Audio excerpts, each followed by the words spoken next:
Welcome back to the Boneyard Podcast, everybody. This is your host, Jared Shafit, along with two of my good friends, Chance, Artemis, Don Artemis, the Don. How are we doing, my friends? We're good. Good. Excited to be doing this episode. We got a good episode for the people today, so I'm happy to be here. Honestly, this is gonna be a fun one. We're gonna do our annual mock draft. Mm-hmm. Throwing a little wrench in there with having a third person now. So Chance is going to be joining us on the mock draft this year. Got a lot. We're going to talk baseball, and then we have a close to 45-minute interview coming up with ECU legend Holton Ahlers. I mean, he sat down, gave us plenty of his time. Really enjoyed talking to him. Lots of good stuff coming out of that interview, and I think you're all gonna like that. So stay tuned.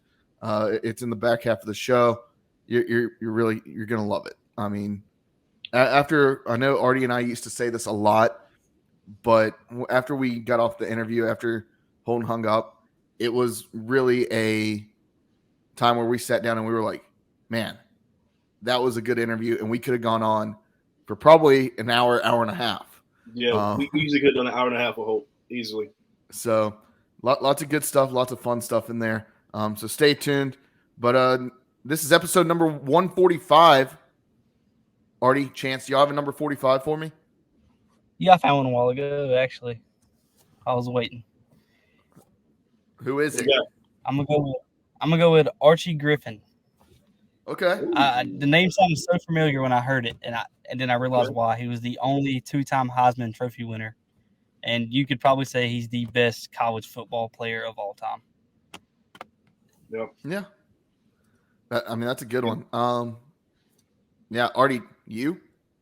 Yeah, I was gonna say it's even more amazing because he played at a community college in Ohio too. So at least that's what we consider it, a community college that he played at. So my 45.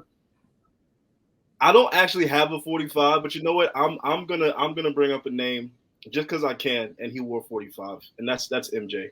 Because I did that one last time. I wanted MJ, but I didn't do it.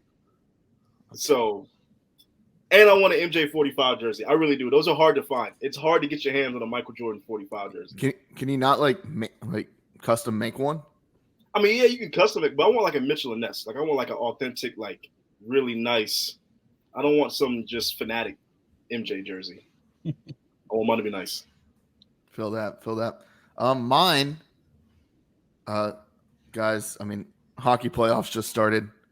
Already a bunch of chaos going on in the NHL, except in Raleigh Wood in Carolina, where the Hurricanes are the only home team to win both games.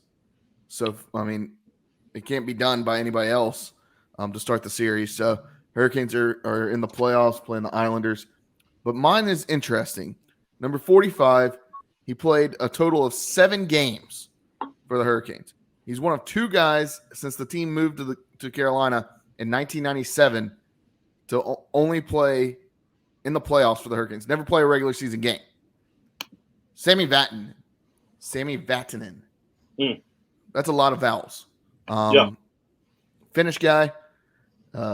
Played in the 2020 playoff bubble where the Canes recorded 3 assists. Now he's playing in Switzerland.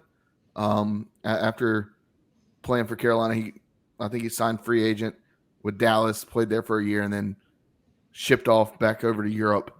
But yeah, Sami Vatanen, my number 45, Hurricanes legend, Sami Vatanen. But yeah, let's go ahead and get into it. But first, proud to be members of the Variety Sports Network, Variety Sports Podcast Network. Go check out all the great content going on there, all of the great content on the YouTube. Lots of great stuff going on. Check it out. If you like football, basketball, basketball playoffs are going on too. There's a NBA podcast there. So check it out. Lots of cool stuff. Lots of great content creators, like the 3 of us and Izzy in the background, doing their thing. And they all started like we did, all have a very similar vibe to us. So that it's cool to be a part of that. But with that being said, let's talk about ECU. ECU baseball is in fuego. They are hot. Yeah. I mean, don't touch them. They are hot, and you can't touch them. At least the batters can't. With ECU striking out at least 10 in 5 of their last 6 games. So Chance. I mean, lots of good stuff to be lots of good stuff being seen on the diamond, right? Yeah, they're playing probably some of the best baseball I've seen ECU play in a while. We can go back to last year talking about that 20-game win streak. But this team, I say it every year, but it feels different. Up and down 1 through 9, there's not a guy you can really pitch around. We seen this. I'm gonna skip ahead to yesterday's game against Charlotte. You get down to the 9-hole with Wilcoxon, and he blasts one.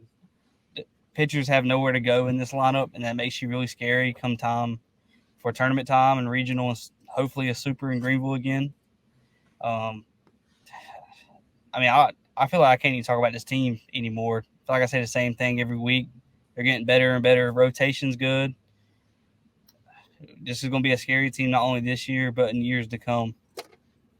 Yeah, I mean, and we talked about it. What would it take for ECU to get up to a 6 or 7 seed? And right now they're ranked 7th in the country by D1 baseball. They're 22-2 at home. I mean, that is insane. All in all, proud of this team. Last week, swept Cincinnati. I mean, Cincinnati is usually a fairly decent team in conference. They're usually in the semifinals or pretty close to it in the conference tournament. And I mean, all in all, I mean, you honestly beat the shit out of them. I mean, you scored.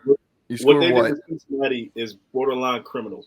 Like that was outscore them 32-7. Yeah, I was gonna say 32-7 is pretty. I mean, these are football numbers. They had 3 field goals, a touchdown in the field goal, a touchdown and 2 field goals. Like that's what we did in Cincinnati. Yeah, and then you run roll them on Sunday. I mean, there were 2 possible innings missed out on of ECU offense. So yeah, I mean, let's talk about Friday. I mean, Bearcats only had 4 hits. I mean, 3 of them were granted home runs. But yeah, Lane Hoover, now the new career leader for runs, with 4 runs scored in that game. Offense started strong. Yeah, all in all, the whole weekend, ECU did well, but it started on Friday. And when you're getting those hot starts and you're basically telling teams like, this is what you got to look forward to for the next 3 days, you're going to wear on those teams and really start to put those screws to them and get them discouraged early on. And that's what ECU did. Chance? I mean, we knew we know how weak this conference is, and to say Cincinnati is probably one of the better teams is pretty sad to me. But you gotta take care of business in baseball. You never know who's going to win. You still got to get all the outs. There's no time. You know, that's what makes baseball so entertaining is that you got to go and get the guy. There's no getting around them and, you know, playing double team. You got to go get the guy. And we've seen ECU slip up and not win some of the games they're supposed to win before. You know, pretty early in this year we slipped up some. But we're on the right track. You know, Cincinnati, pretty low RPI. I believe they're like 120-ish. Nothing to be proud of sweeping them, but Cliff Godwin talks about it. If you don't win the games you're supposed to win, it's very hard to win the games you're not supposed to win. Yeah, the biggest thing for ECU right now is, look, if you just keep up with the status quo and do your job, take care of your business, handle your own shit, you'll be fine. I mean, if you can handle your own stuff, you'll be seeing yourself hosting a regional for sure, and then likely hosting a super if you keep on this same path. Granted, you still have a game next week against NC State. You got another game against Carolina coming up. I believe you have another game against Campbell coming up. So lots. There's still plenty of ground to make in RPI and really that strength of schedule showing, hey, we are still that dude in this state, right? I mean, I don't think we're going to catch Wake in the state right now, but you're still looking fantastic, looking down the stretch. But talking about regionals, I mean, do we want to really break down all of these games? We can. I mean, Saturday, 10-0. Spivey, probably one of his best starts of the year, throwing 83 pitches, struck out 3. Say that, pitcher of the week for the conference. So, Lane Hoover and Joey Barini continue to do work, getting hits. And then Sunday, like we mentioned, run ruled Cincinnati in 7, beat them 12-3. ECU had 12 hits, 7 runs, and who is this? Oh, ECU had 2 home runs on Sunday. All in all, very good. I mean, pretty good weekend for the Pirates. And then you follow it up with a decent win over a team that should make the conference a little bit better in baseball next year by beating Charlotte. Next year in baseball, the conference is going to be quite a bit better. But beating Charlotte 6-2 on the road. Is that considered a neutral site game? I guess ECU was considered the home team, right? I don't know. Because it's kind of like Duke and they play at DBAP, so I don't know if that's considered a neutral site or if that was just Charlotte playing at Truist as Duke plays at DBAP. Yeah. Not really sure how that works out. But anyways, beat them 6-2. Danny Bill is kind of solidified. Go ahead. They're a good team. They beat South Carolina on that field earlier this year. So, I mean. Yeah. And South Carolina's pretty good. I mean, took 1 of 3 against LSU a couple weeks ago. But, South Carolina is likely going to host a regional. And then, Danny Bill kind of has solidified himself as one of those guys that you go to in the midweek. And he's done pretty good out of that role. Through 3 scoreless innings with 6 strikeouts yesterday. Carter Cunningham and Justin Wilcoxon both had a home run. I mean, all in all, you can't be any happier than what we are for ECU right now. And I saw something. I mean, you got 8 actual home games left, or guaranteed home games left on the season. Got to make them count, but you also got to figure out, can you win on the road in good matchups? That's going to be tested over the next couple of weeks. Can this team win consistently on the road and do it the same way that they're doing at home, where they're honestly beating the crap out of teams? Chance, were you going to say something? No, I was thinking of something, but it slipped my mind. It was there, and then I lost it. All good. Well, Parker Bird, friend of the podcast, Parker Bird, did y'all see that? He threw out the first pitch at the Astros game. What was that, yesterday? That's awesome. All in all, I did not see that, though. Really cool experience. Good to see him getting the love. I mean, when we say true Pirate, we mean true Pirate. Parker Bird is a phenomenal human being with a great attitude on life and great mindset. So glad to see that he had that opportunity. Yeah, I would absolutely agree, man. And then, as ECU is still hot, we've talked about this on the podcast the last several weeks. Last week we talked about how do you get a national seed? How do you get one of those top 8 seeds? I mean, ECU being the seventh ranked team right now in the country. I think they have a good chance at getting one of those top 8 seeds. But let's talk about chance. Let's talk about some of the regional matchups that we think could happen. Do you have that pulled up? I don't, but I can find it somewhere. Here, I got it right here. So D1 baseball has East Carolina as the 8th seed right now in their latest projection, the 8th national seed, matched up with the Stanford regional. In that regional, this is kind of a star-studded regional, actually.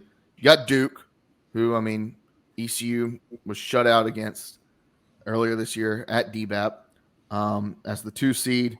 The 3 seed, Alabama, I mean, an SEC opponent. That's always, I mean, you've always kind of got to worry about them. And then Loyola Marymount is the 4 seed. I mean, I think that's a pretty good draw. And but I mean, Duke and Alabama are no slouches at all. I like that regional.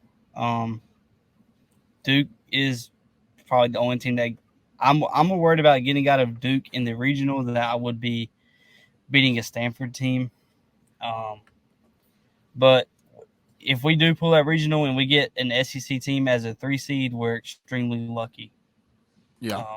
There's not many times that you're going to get an SEC team as a 3 seed and not one as a 2 seed, because there's going to be some that's going to slip, in the later half, and they're going to lose early in that conference tournament. That's going to be a tough tournament, and they're going to not get as good of a seed as what they really are, as we've seen this in the past. As the committee, I don't know, they're weird. They hurt the SEC for being so good sometimes, and then sometimes it's like they're in the SEC, so they get all these privileges. Yeah, for sure. I mean, we see it in football and baseball, but yeah, I think that drawing Alabama as a 3 seed, like I said, while it's no slouch, it's still I mean, you could get a decent 2 seed. I don't even know who they would have as a 2 seed right now, because I mean, LSU, Vanderbilt, Florida all pretty much have host sites. South Carolina has a host site locked up, 1 seed. Trying to think who else. Tennessee possibly could be a 2 seed. Where are they at? Like, yeah, that is worst case scenario. Having Tennessee and having that team come in, I mean, and let them get hot. That's worst case scenario, is having them as the 2 seed. I don't want that either. Alabama at the 3 seed, I'm perfectly fine with that. Even if we saw another team from the state come in, but I don't know who else that would be, unless maybe Charlotte wins their conference. Maybe I could see them as a 3 seed, but yeah. And then Stanford over on that side of the bracket. Stanford's the 1 seed. 2 seed is TCU. 3 seeds UC Santa Barbara, and then the 4 seed is San Jose State. Pretty honestly, a pretty easy regional outside of TCU. TCU's shown they've had moments this year. I believe I'm pretty sure they beat Texas and Texas Tech this year. I could be wrong on that, so don't fact check me. But yeah, I mean, that's outside of TCU. Stanford has a pretty clean look in the regional to get to a super, and if they do and ECU does, in this scenario, they would be matched up. And like you said, I'd be cool with Stanford coming. I mean, you got to fly cross country, and get out of the quiet area of Palo Alto. I mean, beautiful city. Been there. It's a beautiful city. But outside of that, nobody really cares about Stanford. To be honest, nobody cares about Stanford there, and I don't think anybody cares about Stanford here. They're kind of like Wake. Where they have some alumni that love them, and then others that don't care, and then people that want to go there because of the education but nobody gives a shit about Stanford athletics. Just throwing that out there. I saw Stanford in the Pac-12 championship game in 2017 when Christian McCaffrey was it was his senior year, and it was in San Francisco, and that place was empty. That place, I mean, it was dead. Pretty sure they played USC that year in the conference championship. No, but Stanford, they don't care about athletics really. They're good at times, but they don't care. But moving on, do we see any other opportunities? I mean, let me ask this. Who would y'all like to see in a Greenville regional? If you had to construct a perfect regional right now, Chance, who would you like to see? That's a tough one because of where the teams that we could draw from our regional area as they try to make it. As a 2 seed, I could really see teams like Coastal, UNC, State. Those are probably the 3-2 seeds that I think we end up drawing. Are we sure? Are we sure that Campbell gets a national or a number 1 seed? Are we positive of that? I'm not sure if they're not going to host it.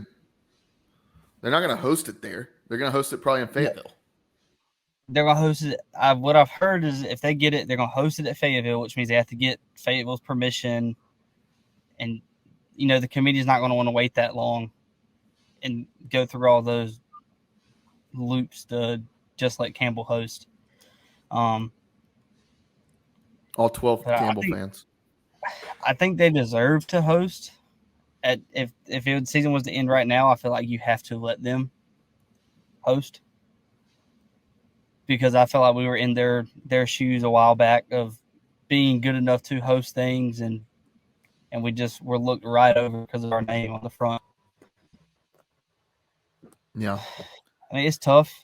I think we're going to get a really tough regional because of how good baseball is in the Carolinas. And it's been like that for a long time. We've had really good teams come in here, and we've had to work to get out of this regional, which does nothing but help us. Yeah. I mean, what did we say last week on the podcast? Artie, I think you said it. Pressure builds diamonds. I mean, that's exactly right.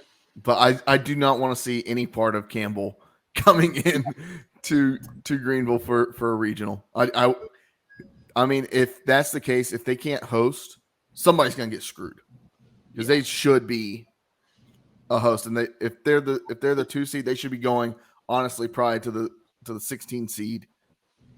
Which I assume that's where they would probably end up. Would be at the worst number host. 1. Yeah. I mean, I don't see how they get you or get Campbell ready for a regional. But yeah, if they've earned the host, I mean, they should be able to figure that out.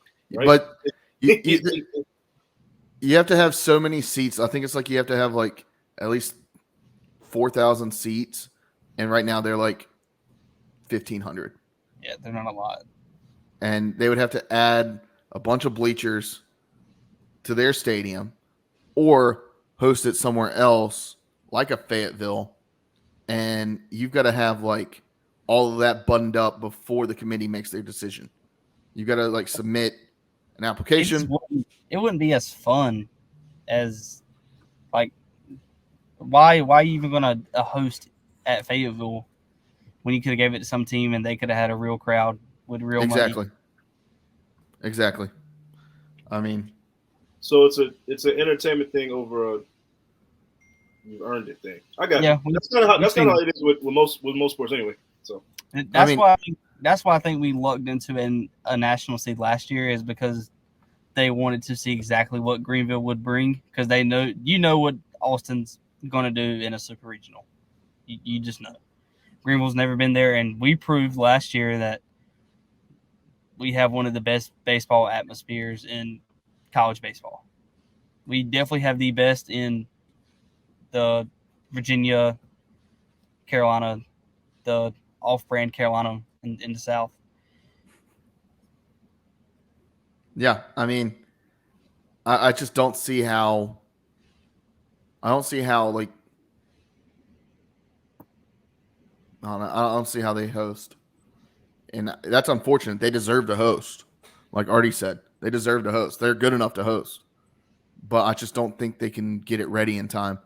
And whoever they, I think Campbell makes a super this year. I think whoever they play in their regional, I think they win their regional and end up hosting or playing in a super regional this year. They're really good. They're really good. I really hate to say it. Like, they're really good. And then I would rather see Campbell be a good team than Carolina and State, though. I'd rather see the little guys succeed. All day. Yeah, fuck State. Yeah, fuck them. Fuck State. Screw Carolina. I can't say too much about Carolina. They provided my wife with an education. But yeah, fuck State. But yeah, lots of cool things happening. I mean, as a 3 seed, I would really like to see Charlotte as a 3 seed. I could see it happening. Where they're at in RPI, that's probably where they end up. I wouldn't mind them coming to Greenville. Which, I mean, where was a regional a couple years ago? Charlotte made it really tough, wasn't it? Yeah, that was the one. Was that the regional with Quinnipiac? Yeah, and Charlotte, and no, who else was it? I can't remember. I remember about the Quinnipiac. Was that South Carolina? Was that South Carolina, Quinnipiac, and Charlotte? Or I remember the Quinnipiac game is that kid hit the farthest baseball I might have ever seen in Greenville. Yeah. I mean, those kids became legends in ECU. I think that was one of the best relationships that an outfield built with the jungle ever. I mean, they were having a ball. Being able to get on that stage. And, Quinnipiac, did they just win the college national championship in hockey with Skylar Brindamore, Hurricanes, Rod Brindamore's son? I know they were in there. I don't know if they won it or not. Yeah, I think they beat Michigan in the Michigan?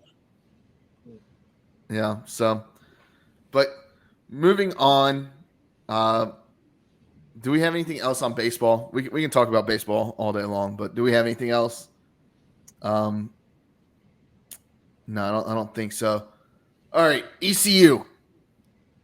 Currently projected to finish 5th in football behind SMU, Tulane, Memphis, and UTSA. Where's this from? Who put this out there? I believe it was ESPN's FPI, their computer mess. That's what I want to say. I seen it from. Gotcha. Okay, that makes a lot more sense now. Yeah, I'm not going to believe that. I think that we're better than Memphis. In my opinion, we're better than Memphis. Even with losing all we have, we're better than Memphis. I'd put us right there with SMU and UTSA, but I think Tulane's still gonna be there. They'll still be close to the top, unless last year was just a completely fluke season. But I don't think it was. No, I don't think last year was a fluke season for them. I think SMU and Tulane are probably on the same level this year. They've recruited very well out of the portal. They got a lot of money down there in Dallas. That's Barbara Bush money. Artie, your thoughts on ECU being projected 5th in the conference? Yeah, I'm not too sure the turnover with Tulane and SMU. I think we are right on par, if not better than Memphis. UTSA they're going to come in. I've said this repeatedly. They're going to come in to be contenders right away. UTSA is going to come in and be a really solid football team immediately. So yeah, they're going to be up there. And then you also got to think about our turnover too. We got a lot of unknowns on both sides of the ball. Do I think we're going to be dead last? No. Can I also see us being Charlotte. in the middle? middle of the pack. Yeah, I can absolutely see us being middle of the pack. I can see that. I don't think it's going to happen, but I can see that because there's just a lot of unknowns. There's a lot of uncertainty going into next season, and there are a few teams on our schedule next year that are no scrubs. So finishing fifth, I'll probably be third or fourth if I had to give my predictions for ECU. So I would have them a little higher, but there's a lot of unknowns on our side too. That's all I'll say. Yeah, I mean, I would go with third or fourth. I mean, I think if the season ended right now, no games played. If the season ended right now, I would probably say we're looking at a Tulane UTSA, like probably conference championship game. And then I'm thinking it's a combination of SMU or us, and then it's Memphis. I just don't think that Memphis is ahead of us right now at all. I just don't. We'll have to get Memphis Spence on, see what he thinks, see if he agrees with me. Good friend of the podcast. Love Memphis Spence. But yeah, Chance, any more thoughts? I don't know. Like Artie said, there's so much to be seen from this team. You know, defensively, we're bringing in a lot of guys. You know, Tamir Brown and Ra from UNC. Both could be either really, really good or just average. But I believe our schedule in the first and the non-conference is really going to help set us up for good play in conference. You know, Michigan, you know, you're not going in there beating them as much as we all would love to. At that game, you want to go in there and you want to be competitive. You want to make Michigan actually have to work. You want to make them sweat. Yeah, make them play a little bit. Because they're thinking we're just some pushover and we're going down there to prove something. And then you're going to come home and you have App. At App, that's going to be a tough atmosphere to play in. You know, they're going to be excited for us to come to town. We're going to be excited to go to their place and win. Then you got Marshall. Then you got Gardner-Webb for the fun of it. Yeah, I mean, I still think ECU finishes or starts the season 3-1. I just do. It's bold. Yeah, I'm going 2-2. Yeah, I don't think it's bold. I think it's 2-2. I agree with that. Just because the Michigan game is what it is, just like Chance said, and then App State, Marshall, you're gonna lose one of those games. I think we lose one of those. I do think we lose one of those. And the last time we played App, it really wasn't that close of a game. The score was a lot closer than what it was, but the game was not that close. I mean, if we can be honest, the game was not that close. No, it wasn't. Like App, and that's when we had Holton and CJ and all the guys. So like, App's gonna be tough. We're not gonna go into Kid Brewer Stadium and just dog walk App State. It's not gonna happen. You know, we're gonna dog walk Marshall. So yeah, I see 2-2. Now I think, I mean, you gotta remember, App's coming off of kind of a piss poor season. They've taken quite a big step back. First season they've had in like 20 years.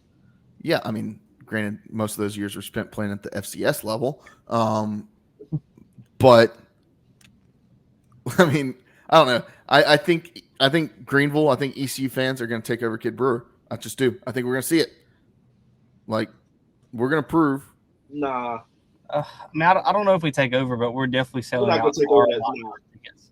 We're selling out our allotment of tickets, but we're going to take that. We're going to take that bitch over and show them, hey, we can come and take over your high school stadium, because that's what we're going to do. App State, you're about to get fucked. I guarantee it.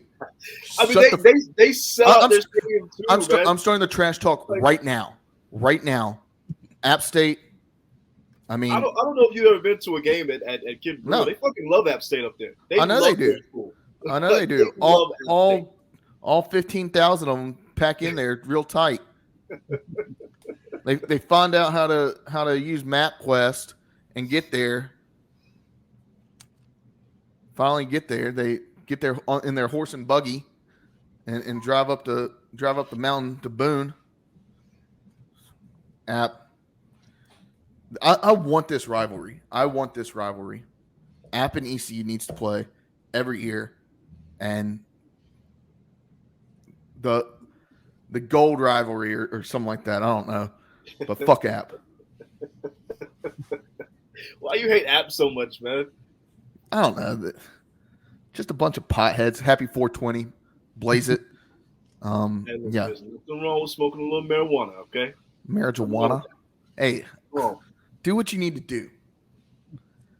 The only thing that's going to be high that weekend is ECU's point total. And, yeah, ECU's going to beat them. I'm calling it right now. I'm calling my shot. Somebody can clip this in 10 months and be like, look what you just said about App ECU. Of course, ECU can beat them. I'm just saying they're not going to dog walk App State. Like that's not like it's going to be a competitive, good. Remember when everybody was given App State like slobber all over their knob because they beat Texas A&M and Texas A&M ended up being dog shit last year. I get why you're upset. You're upset because they hosted game day. You're upset because they hosted game day before ECU. Yeah, I'm kind of mad they hosted game day over us. Yeah. Like, congratulations, you've had 3 successful seasons at the FBS level. Here's game day. Lee Corso's bitch ass. Honestly, I'm honestly ready for Lee Corso to be off. The show sucks now, honestly. He kind of ruins it. Pat McAfee is the best thing to happen to game day in the last 10 years. Just saying. That I will absolutely agree with because the Fox Noon big kickoff is kicking their ass right now. Yeah. So with Urban and who else is on that show? You got Urban, you got Matt Leinart, you got Reggie Bush. Yeah. Yeah, they're kicking their ass right now. Over Jesse and Damon? I still like Kirk Herbstreit though. I like Kirk. I don't know. Kirk Herbstreit can kick rocks. ESPN sucks. Sorry about it. But the draft is coming up. I think a couple guys are going to get drafted from ECU. Anybody who do y'all think gets drafted from ECU first? It's obvious. Is it? I think that's. I think it's Keaton. You think it's Keaton? I think it's Keaton. Yeah. Yeah. I mean, you're probably right. It probably is Keaton. But I mean, who else would you think it would be outside of Keaton going first? Where do you think Keaton goes? Do you think he goes in the 3rd round? I third or fourth, and I've been steady on that since the beginning. I think he goes 3rd or 4th round. I mean, yeah, I can see him dropping because he's undersized and he's from East Carolina, so a lot of scouts, a lot of people probably might be underestimating him. But I still think late 3rd or anywhere in the 4th round, he could go. And then obviously, I mean, I think Isaiah Winstead could get drafted. I think C.J. Johnson can get drafted. I think they go 5th, 6th round. Ryan Jones. You got Ryan Jones in there, and then obviously Holton Ahlers. So, yeah, I think Keaton is probably the first to hear his name called. Let me ask you this: between Jones, Winstead, and CJ, who goes first? Between Jones, Winstead, and CJ? Yeah, probably CJ. You think CJ's first off the board? I think between those 3, CJ has the best build out of all of them. Well, he's been NFL already for like 4 years. I mean, Winstead he's long as hell. I mean, Isaiah Hempstead, shout out Brandon Avery from the podcast. But yeah, I mean, I think CJ Johnson. Yeah, I would agree. I do think CJ goes before Winstead, even though I think Winstead is going to be a steal for anybody that grabs him. Just the season that he put up last year, how determined he was. He just seems like a workhorse. This man just gets it, grinds. Like he understands the mentality of it. The thing with Winstead, I think you're going to get a professional from day one out of Winstead. I think there are still some things with CJ you gotta develop a little bit, but he can absolutely get there because he's still a good guy. He's a good kid. But I think Winstead, you're gonna get a professional in the door from day one. Yeah, for sure. I think I think it's Keaton. Then I think it's Holton. Holton's draft stock has skyrocketed over the past 4 months. I think Holton will end up. I think he moves up into early 5th, late 4th round, possibly. Really? I do. Yeah, I think Okay. there's a lot of scouts that are high on him. He's got a. I mean, this is the best time for Holton Ahlers to be getting a bunch of media like views. I mean, everybody's talking about him. There was a Sports Illustrated article about him and how he comes from Viking descendants a couple weeks ago. I mean, Good old Goldilocks. There is so much talk about how he may be. There was an article about how he may be the next Brock Purdy. Like, there's a lot of talk about Holton Ahlers and how he could be the undercover gem of this draft.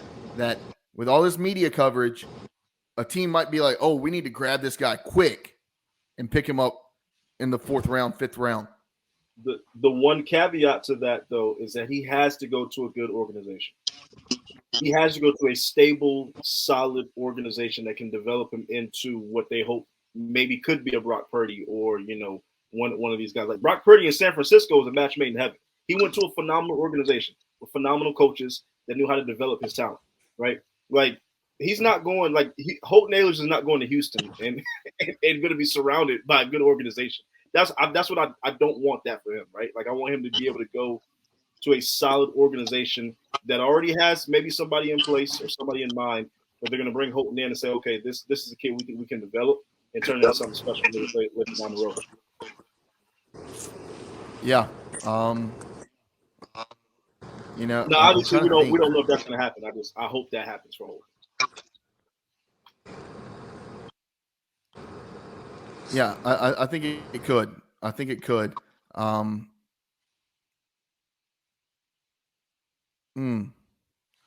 Could he? I do have a feeling though he's going to end up, and I'm just throwing a dart. I think he's going to end up in either Detroit or Indy. I just have that feeling. Honestly, Detroit's not that bad of a place to go to right now. I like what Detroit's building up there right now. Isn't Scotty Montgomery there now? It's the best they've looked in a long time.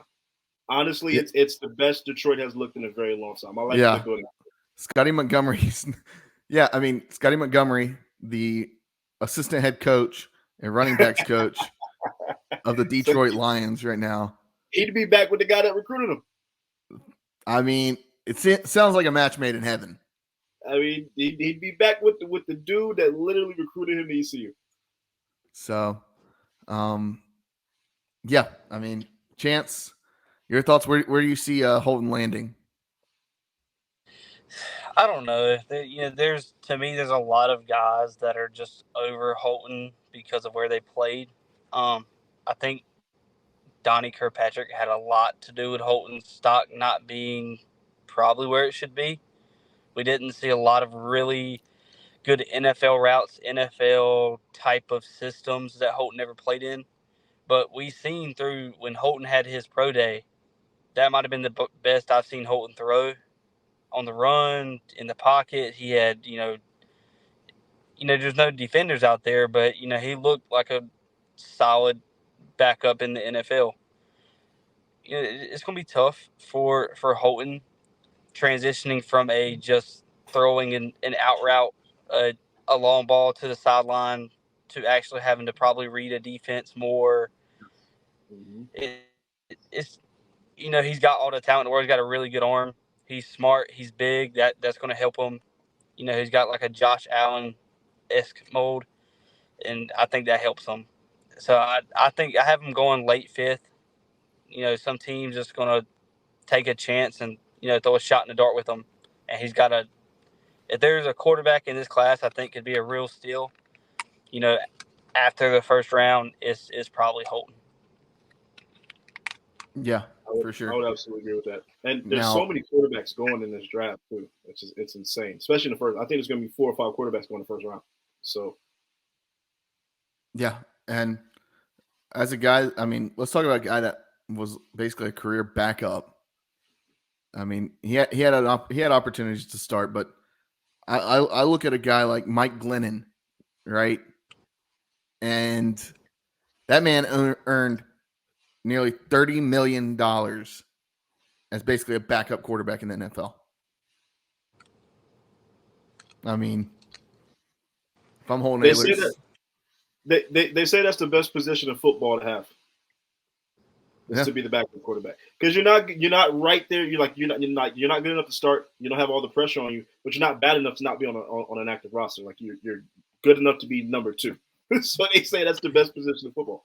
If you lose a game, if your team loses the game, and you're the backup quarterback, nobody is saying, "Oh, we lost it because the backup quarterback."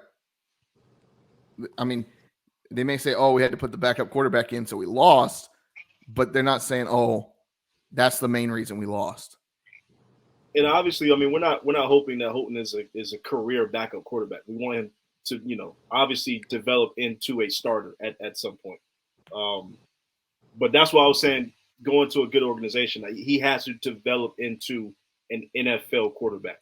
He's a good college quarterback. Never was really a great college quarterback, so he's going to need to develop into that NFL type of guy.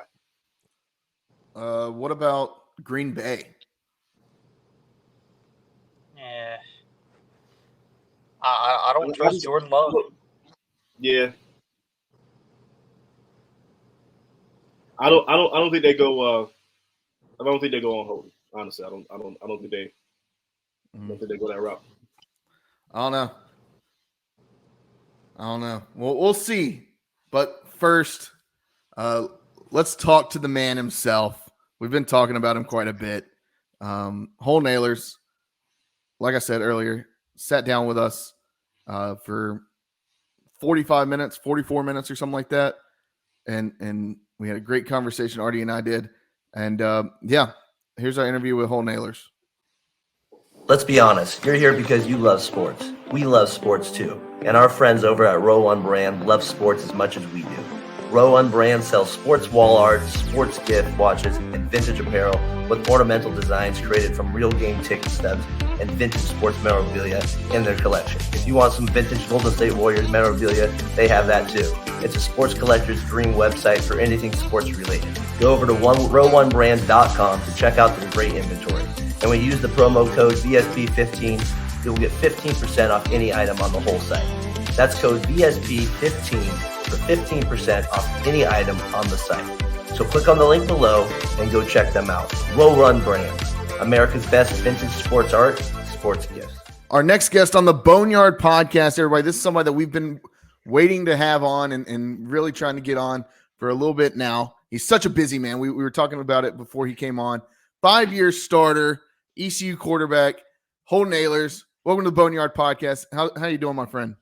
Doing good, man. Thanks for having me. I'm excited to be here with you guys. And I know we've tried the last couple of weeks to get me on, so finally excited to get on. Yeah, for sure. I just wanted to kind of jump right into it, I guess. I mean, Pro Day just like a week and a half ago at this point. How do you feel like that went? How's the training process go? Getting ready for Pro Day and so that way you can make that next step in your career. It was good. It's a long process. I think it's probably the longest process you kind of go through throughout your collegiate and professional career, because there's really no resting period of it. I mean, I guess I'm kind of in that now, but I'm still training. But once the season ends, man, you go right into it. I mean, that's just kind of how it is. And there was a time where we were thinking about getting shoulder surgery and fixing my shoulder up on my off throwing arm, and which is, it's been publicized now that I need to get it fixed. But we decided to push it off to playing some all-star games, and it really paid off for me. Played really well, and just training literally daily, whether it's your mind or body or soul or all three kind of all together. It's a long process, but it's the best job in the world. I sit here and play football for a living, so I'm blessed. Yeah, what's some of the other aspect, like the business side of it, trying to find, maybe an agent or something like that, talking to all these different teams. How's that kind of, rundown of it been? Yeah, it's been good. I think it's been really natural for me. I already knew the agent I was going to go with, and a lot of that picked up after my sophomore year. Going to my junior year, I had a really good sophomore year, and kind of started talking to agents then, started developing relationships, and I lucked up, and I've known a guy for a really long time. He came to ECU. My dad's known him, and his name's Bill Johnson. He's a big time guy around Greenville, and has had Linville Joseph, and he's had a ton of ECU guys, but he's had a ton of other guys too. He's had Urlacher, Ryan Tannehill, Matt Flinch. He has really good reputation, and a lot of times with agents, man, it's about trust. It's about trusting the guy with your money, because at the end of the day, they're the ones negotiating the contract. They're the ones with all that. So I trusted with him. I trusted him and kind of went with him. The day after the bowl game, we had a Zoom call and kind of made it official, and I signed the papers, and there we are with that. And there's the meeting side of meeting with teams is, it's a long process of long meetings, long nights, and it's what you dream of, but then when you're done, you're like, holy crap, dude, I'm exhausted. That's just part of it. But I'm excited. I feel like I did really well in that, and showed that I was football smart and made good decisions on the field, and can make good decisions on the field. So it's been a good process, man. It's long. Excited for it to kind of get over here soon with the draft coming, and to get on really playing ball and get to mini camp and start this thing up. So yeah, for sure. Yeah, you hear so many times about the interview process and the meetings that you go to. Has there been any kind of like questions? You don't have to say what team that stood out to you that maybe might be different or kind of off the wall. Yeah, man, I've heard I've heard some weird ones. Let's think. I've been asked, who's the person who hates me most in the world? What would they say about me? So who is it? Dude, I still don't know. I probably said someone on social media who's it keeps coming at me for no reason. Yeah. All the local politics people. Yeah, right? Yeah, for real. I'm like, people from my hometown. But yeah, man, I don't even know what I said. But yeah, it kind of threw me for a loop, man. I've had tons of weird questions like that. I've been asked a question. Can y'all hear my dog? My dog's whining in the background. That's okay. Fine, but I don't hear it. Okay. I've heard like if I was driving down the road and I saw construction or artwork, which one would I stop and look at? I'm like, how does that help figure out if I'm good at football or not? Yeah. So man, it's been weird. It's a weird interviews, weird process, but just glad it's coming to an end. And although I've loved this process, I'm a football player, at the end of the day, and it's about time to get going again. Yeah, I think in a lot of these processes, they just have to get bored, and they're just trying to think of stuff to ask. That's probably what it is. Seems like it, dude. But I guess they got a method to their madness, and a lot of these scouts and GMs and stuff have been around the game for years and years. So whatever they're doing, I guess they're in the position they are for a reason. Yeah. So, with this process, have you heard any like kind of draft, like your draft stock or where they've got you slotted? Do you have any idea? Yeah. It's kind of after pro day, we started hearing, 6th, 7th round. We were kind of hearing 7th undrafted, the whole time. And we were hearing undrafted before the All-Star games. And then, I played really well in the All-Star games and kind of bumped up that 7th round, and I performed really well at pro day and interviewed really well. So now we're hearing 6th, 7th round undrafted, and at the end of the day, I'm prepared to go undrafted and be a priority free agent. So it's not like I'm not going to have a team that's going to want me. It's going to turn into, if you go undrafted, if you're a priority free agent, it's going to turn into a bidding war, and you just kind of got to pick your best situation. So that's not a bad thing to pick your situation and pick where you're going to be. You can look at the quarterback room and say, can I compete for the number 2 job, and or am I going to be the number 3 guy? Which number 3 guy in the NFL still makes a good living. And as long as I'm on a roster, I'm going to be happy. But obviously, I'm going to compete to be the number 2, and then once I get the number 2, I'm going to compete to be the number 1. And for me, it's we're hearing more GMs and GMs more calling my agent. And we're getting more feedback that we're higher than what the media is putting us at in the mock drafts and stuff. But at the end of the day, you never know.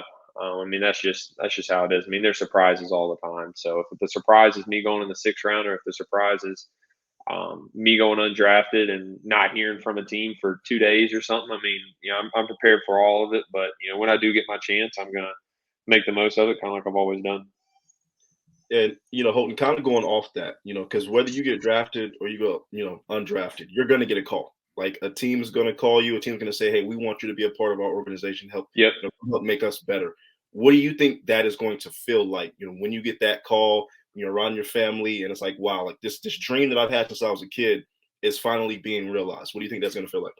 I think I'm most excited probably about that. Just being around them, and figuring out where we're going. That's kind of the way we've put it is, I'm not worried about the money right now. I think if, my career goes the way it wants to, I'm going to make my money on the back half of my career anyway. So, all this is just pocket money at this point to help me keep playing ball. And, I'm excited just to be around be around my family, be around, my circle who has been there the whole time and have been through a lot with me. I mean, they all live in Greenville. So, anything that I kind of went through and, people going to social media and trashing me and all that, or trashing me in public or trashing them in public. I mean, they've been through it too. So, I'm excited for them to kind of be there with me. And, wherever I do go, I mean, they're going to be right there with me. I mean, they're not going to actually move there like I am, but I mean, I'm sure they'll be there a lot and support me, kind of wherever they are. For sure. Yeah. And, I want to kind of start turning the tide to your time at ECU, but I feel like a good way to tie it all together. The back half of your senior year, or this 5th year that you just played, I mean, stellar. I mean, one of the best quarterbacks in the country. What was it? 7 games without an interception, and phenomenal play, insanely good play. Put the team on your back a lot of games, and really help carry this team into a second bowl. What do you think went into that? And I mean, how did that feel, knowing that, hey, I'm making money every time I don't throw an incompletion, or every time we have a hell of a game, putting up ungodly numbers at times. Yeah.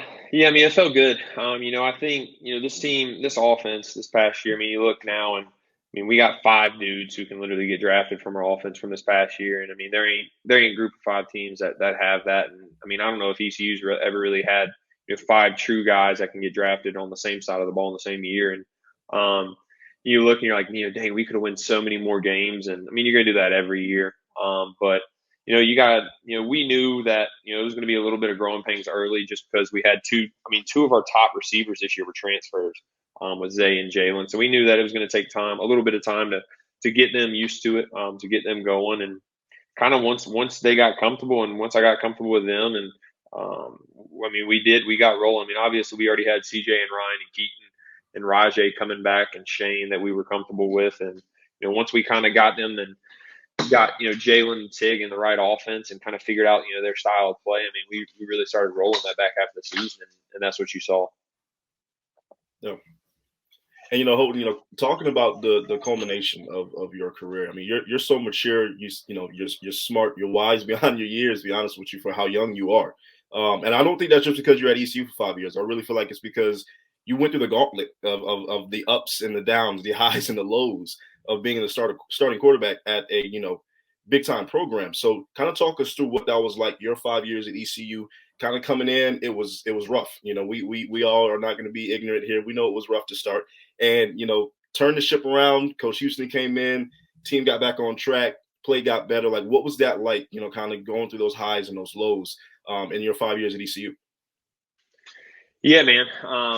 You probably just nailed it on the head, dude. Those early years were tough. I knew it. When I was 17 years old and I committed, or however old I was, I might have been 16 at the time when I committed here.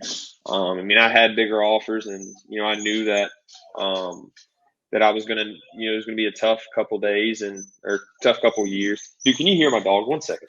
Sorry, it's fine. Hey, I've got a dog named Ficklin, and he's a complete asshole.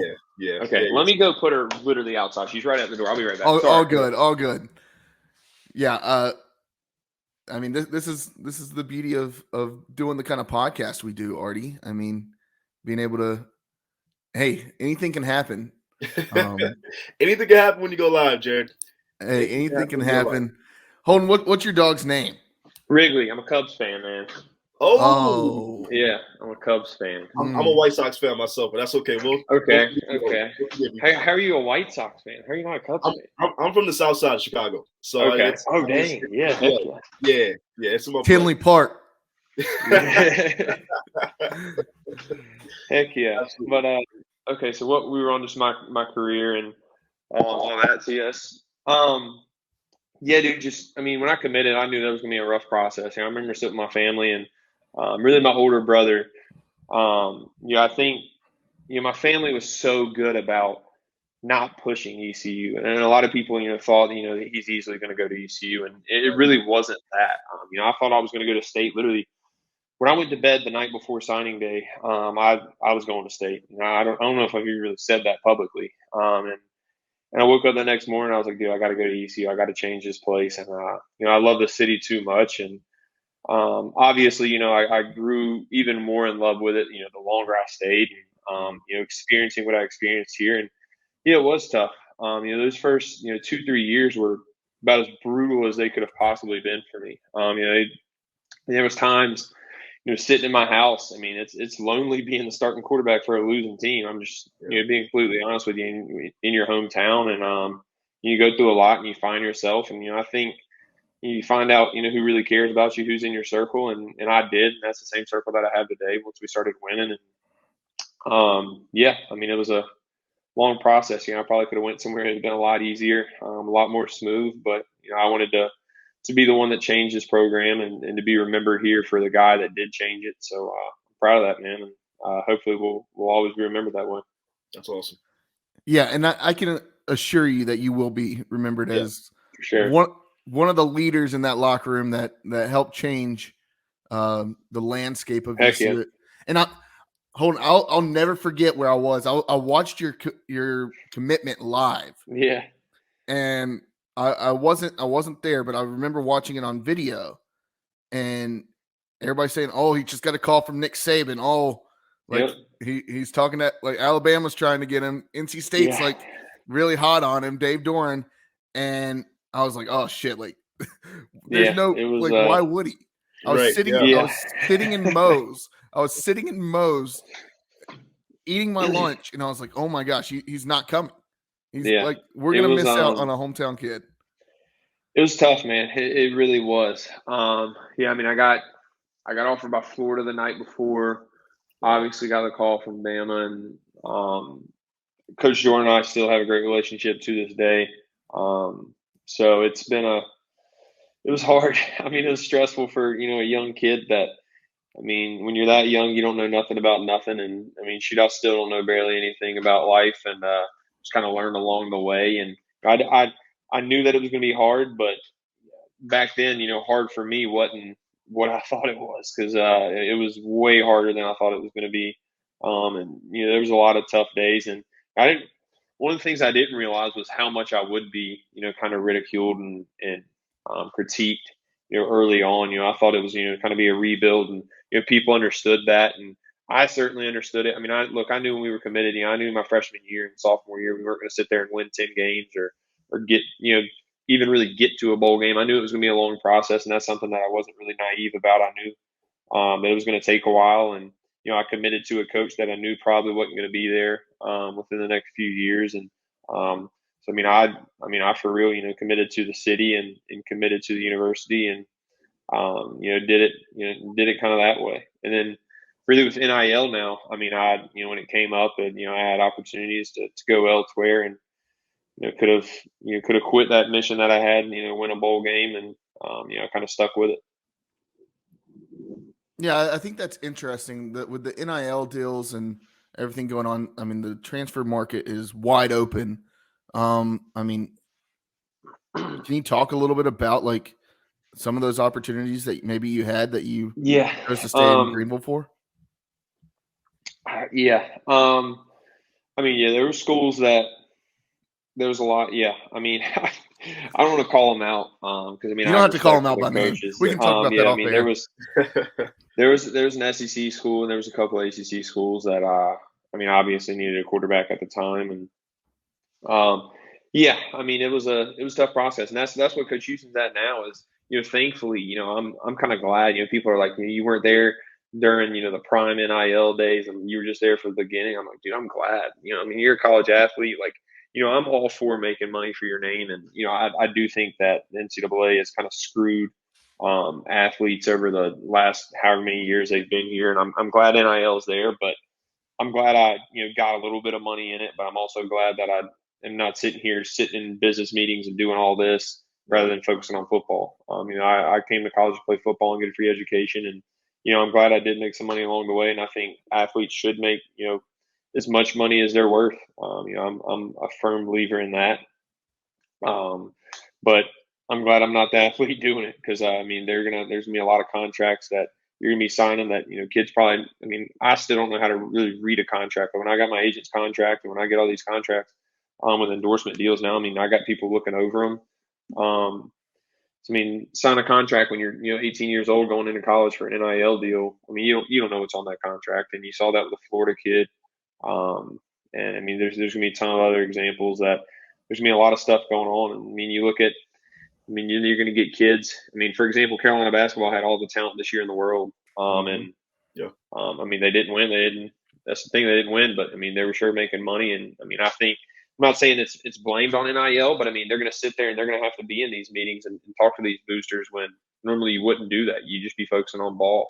So I'm glad I got out when I did. I'm happy for the guys who are, making money now. And I made some money, but at the end of the day, you got to keep, the main thing that's you got to go out there and play ball. You ain't going to be making money for long if you ain't playing ball. Yeah.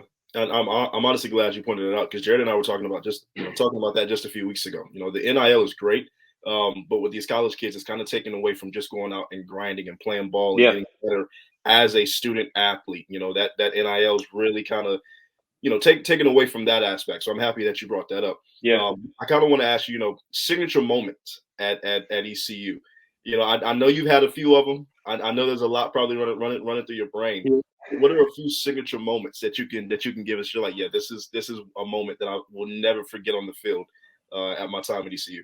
I think the Carolina game my freshman year was probably the first time I was like, dang, this could really be something special. And shoot, I still knew we were terrible. I guess Carolina wasn't good that year neither.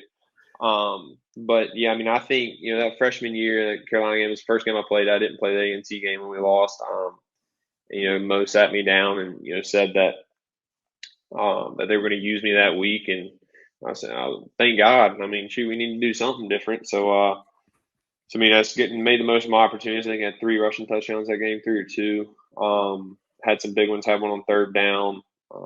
And obviously we won that game, and it was packed stadium, and I'm just like, dude, this is everything I've dreamed of. This is what this place could be. And thankfully we kind of got it back to that towards the end of my career. But that one definitely was, like a wow moment. Like you kind of made it.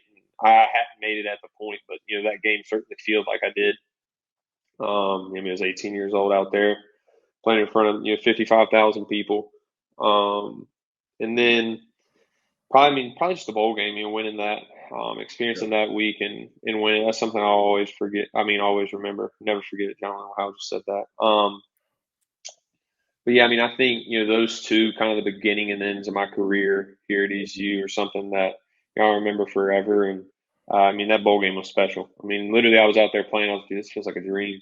I remember it was the fourth quarter. I think it was like 3:47 left. I was about to throw a touchdown to Shane. We were in the red zone, I think like a 12-yard line, and I looked at Keaton, and my leg hairs on my leg were standing up, and I was like, Keaton, bro, like I got chills right now. The game's not even over. He's like, that's crazy. I'll remember that for the rest of my life. And talking to him literally mid-drive. By then we kind of had taken the game over, and we were about to kind of punch in another score to win it. But it's just little things like that, man. I'll remember forever. Yeah, I would say, to add on to that, it's like the way you guys, played that bowl game. You didn't just go out and win. You took it from Coastal Carolina. It was like the perfect way to end your career on that note. So that was awesome to see. Yeah, couldn't read it up any better way, man. I'm glad it ended that way. Yeah, and the whole process, the whole scene changed at ECU. I mean, back when you were a freshman, I mean, it was hard to get people into the stadium at times. Yeah. But then your senior year, I mean, seems like sellouts. I mean, you're selling out almost. I think there was 50,000 people to play Campbell. Yeah. I mean, pretty close to it. So I mean that's impressive. But hold on, I want to ask you a little bit about. I know your faith is very important to you. I just want to know, like, how is your faith during all this, all the hard times at ECU? How has your faith like helped you through it, and just talk about your faith a little bit. Yeah, I think that's what's kept me sane, I guess. And at times, it's been tested a lot, and I've been tested a lot in general. But my faith has definitely been tested, and anytime you're in this position, man, you're going to have people pulling you from all different directions, and that certainly was the case for me. And there was a time where I did have to figure out what was important to me, and my faith is certainly important, and I figured out that at a young age, that I wanted to be close to Christ, and thankfully I've kind of been close with him ever since. There's been obviously times in my life where I haven't been as close, but I think when you're sitting in your room after a loss, and in your hometown, and everyone in the city, you can't go out in public because everyone in the city hates you. It seems like, you got to have someone. I have my tight circle, and they kind of knew how to give me space a little bit after losses. I didn't like going in public at all after losses. Literally, if we lost a game, I wouldn't go out really until we won, especially later in my career. When I was younger, I was more naive. I understood it was a rebuild, and that it was still serious, but we had to, there was going to be losses before there was wins. I understood that. But yeah, later in my career, man, I was as close as I've ever been with Christ, these last 2 years.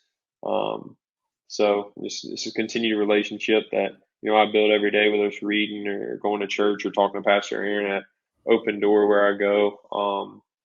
It's a long process, but, I'm thankful for it, and that's why I am, who I am today. For sure. And I know, you have the brand Built When Broken. Talk about that and how that came about. Yeah. So it's a long story, and just, went through some tragedy, kind of going in, I guess 2 months before, October. It was October of 2017. My best friend passed away, or one of my best friends passed away, and just needed something to kind of help me get through it. I was 2 months away. I graduated high school early, so I was 2 months away, or really a month away from going to ECU, and kind of fulfilling my dream of being a quarterback there in your hometown, and everything should be perfect, and everything was not perfect. I was far away from God. I was mad at God. I just needed something because it wasn't working, and came up with the slogan "Built When Broken," and it helped me and during tough times, because I literally was broken. My heart was broken, my mind was broken, my relationship with God was broken, and just needed something to kind of help me back up, and that's how it started. And then we kind of when NIL started, it's helped me throughout my life, and a couple of my buddies and my family members now. And once NIL started, another tragedy happened, close by in my life, and someone in my circle, and their family kind of used it, and just kind of helped them, and then they were like, make some t-shirts, and it's kind of naturally grew, and we're at the point now where it kind of runs itself. We have t-shirts online and hoodies, and I don't even know what else is up there online now. We got people that kind of do that so I can focus on football, but it's been a long journey with that too, and learning that side of it was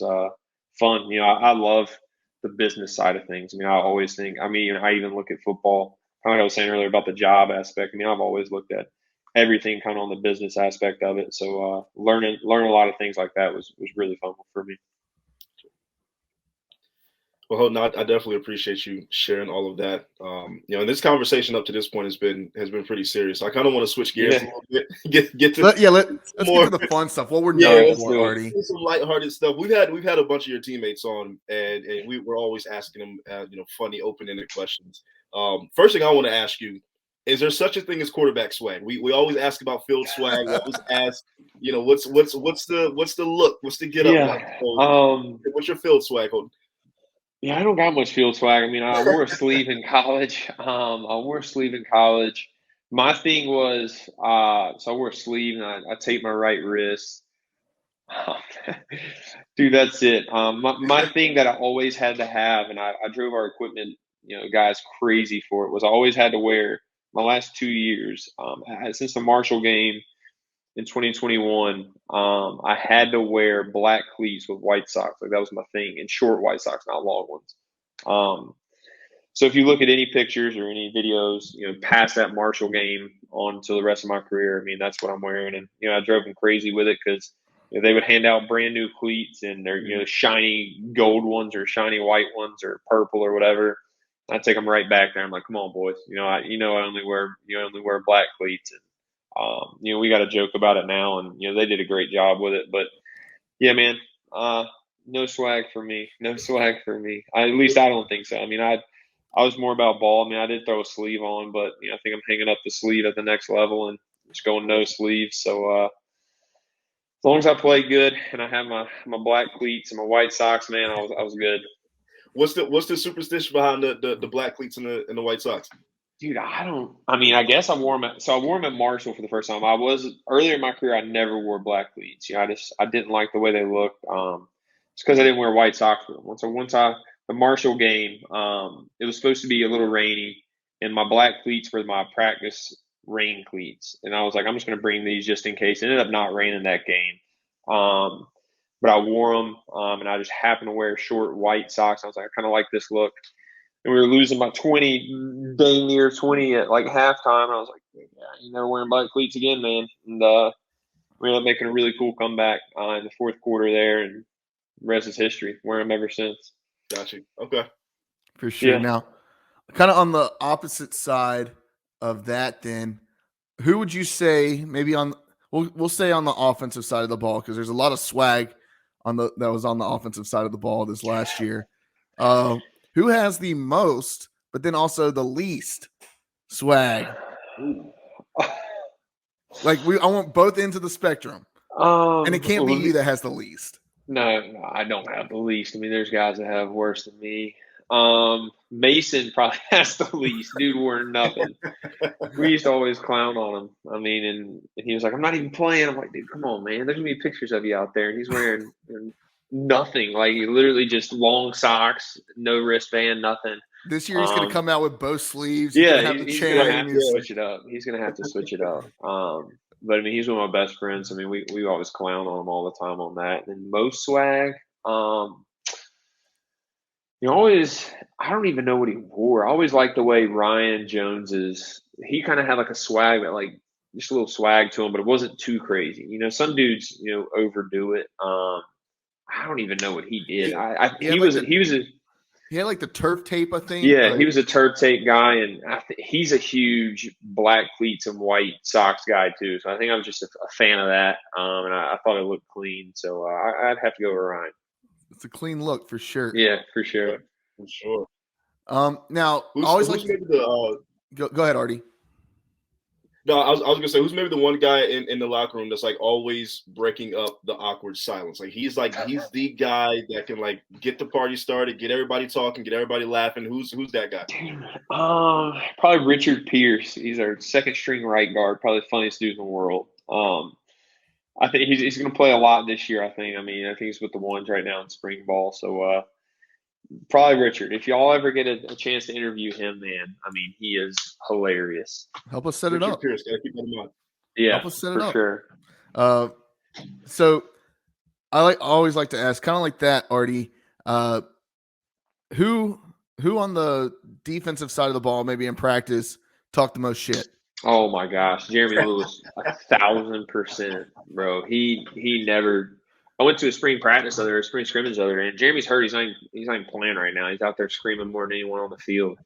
Like, dude, you're not even out there. Like, you're not playing. Why are you talking so much? But that's just how he is. And I've known Jeremy for a long time. I mean, he's a Greenville guy, and went to South Central, played against him. And but yeah, man, he's definitely the guy who talks the most crap on the team.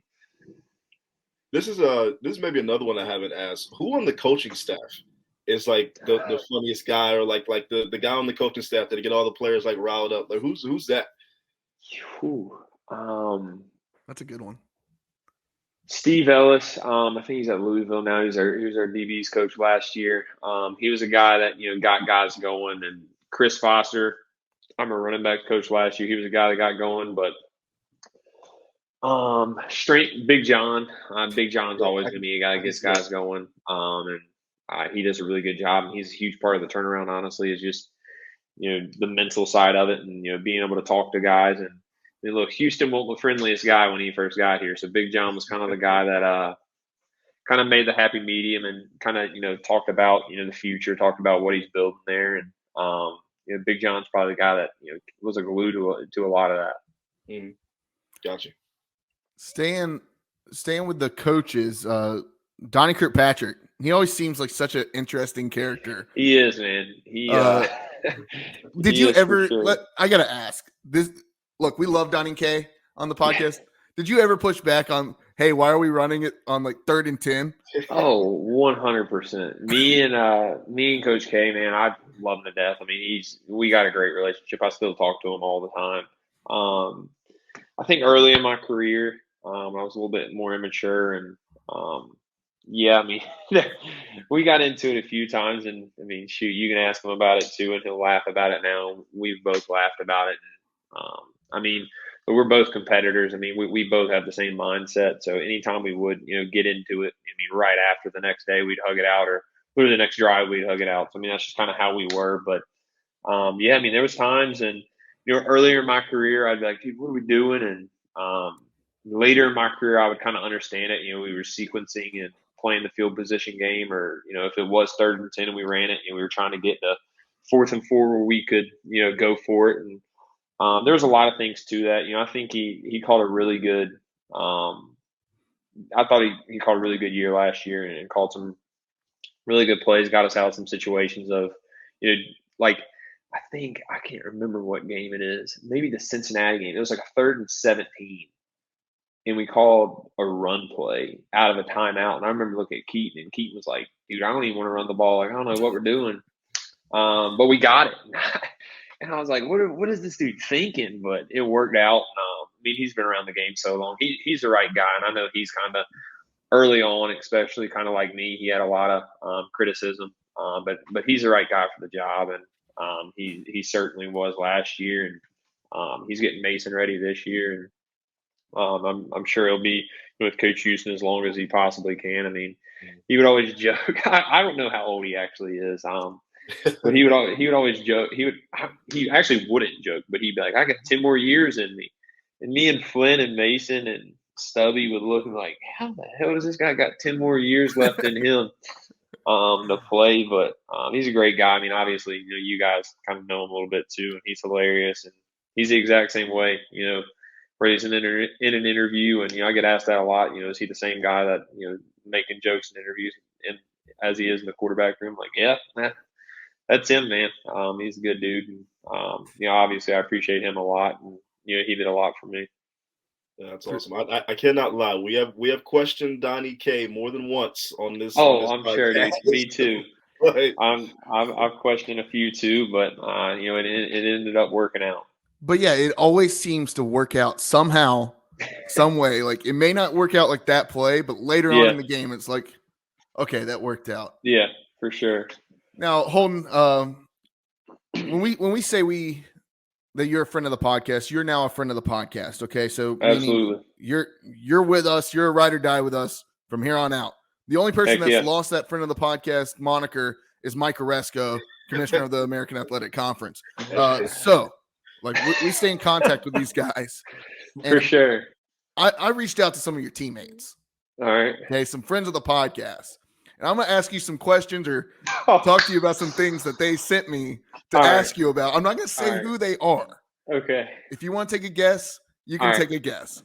There's a story out there that I think is pretty well publicized now. One of your former teammates told me to ask you to tell the story about Bigfoot, which I asked you in media day a couple years ago. But here, go ahead and tell the listeners of the Boneyard Podcast about it. Yeah. So, well, first of all, so when I'm from Greenville, I'm really from Grimesland. It's this country Greenville. I mean, it's just fields, all that. So no one knows what Grimesland is unless you're from here, I guess, or been around here. So I just say Greenville, and Greenville likes it when I say Greenville, so I just say Greenville. So yeah, dude. So I was coming home from practice one day, and I lived by a bunch of fields, and I looked out there, and I saw a really big. I thought it was a person. I saw a really big person walking a really big dog, and I was like, dude, that dude is huge, and that dog is huge. It's probably I don't know if it's a mile, but it looked like a mile, but they still look massive. And then the dog stood up on two. It was on all fours and stood up and started walking. That is wild. And I was like, hold up. And then the one that was walking got on all fours eventually started going on all fours. And I called my buddy who lived down the road. I was like, dude, bring a rifle. The Bigfoot's here. It was about to be dark outside, so it ended up getting dark. And by the time he got there, we couldn't see him through the scope. But we were going to take down Bigfoot that day. And I probably wouldn't even play football. Probably would have made some money. And one thing I do got to say about that, dude, is these Bigfoot shows are bogus because I sent everyone emails and everything, and I didn't hear nothing back. So they're not. They're just trying to be in the mountains and film a fake show. So don't watch them. It's a waste of time. Oh, jeez. I love it. Okay, and then this is a question. This is a question from a guy that you played with your whole time at ECU. Okay. All right. Do you want to take a crack at who told us to ask that one? The previous one. He didn't play on this last season. He didn't play on this last season. I'm trying to think who y'all have interviewed. This is like a real long time friend of the podcast.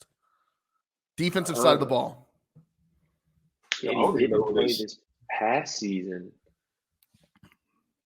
Was it? I'm trying to think, dude. You got me thinking now. I watch y'all stuff. I'm just trying to think who would. Because I thought that really became a thing this year. I knew it was I knew people knew about it, but I think it really came public this year. Dude, I don't know who was it. It was Warren Saba. Dude, I should have known that. I'm mad I didn't know that. And then the next guy, and it wasn't anything crazy. He just wanted to kind of ask you a question about your age and how you felt to be balding already. At the age of what, 23? 23, man. Yeah. He didn't want. Who was this? He didn't want me to say it. So if you don't, I'll tell you off air. But I'll let you take a guess. On the side, hey, bro, that's not cool. He told me not that he didn't want to offend the balding community. Oh, dude, I'm not offended at all. Yeah, it sucks. I'm not gonna lie. We were originally gonna have him come on and ask you himself. Oh, dude, I played all 5 years with him. Did he come in with me? Yes. Was it X? No. Or Miles Berry? I knew it was Miles. Or I'm going to text Miles right after this. I knew it was either one of them two. Yeah, dude.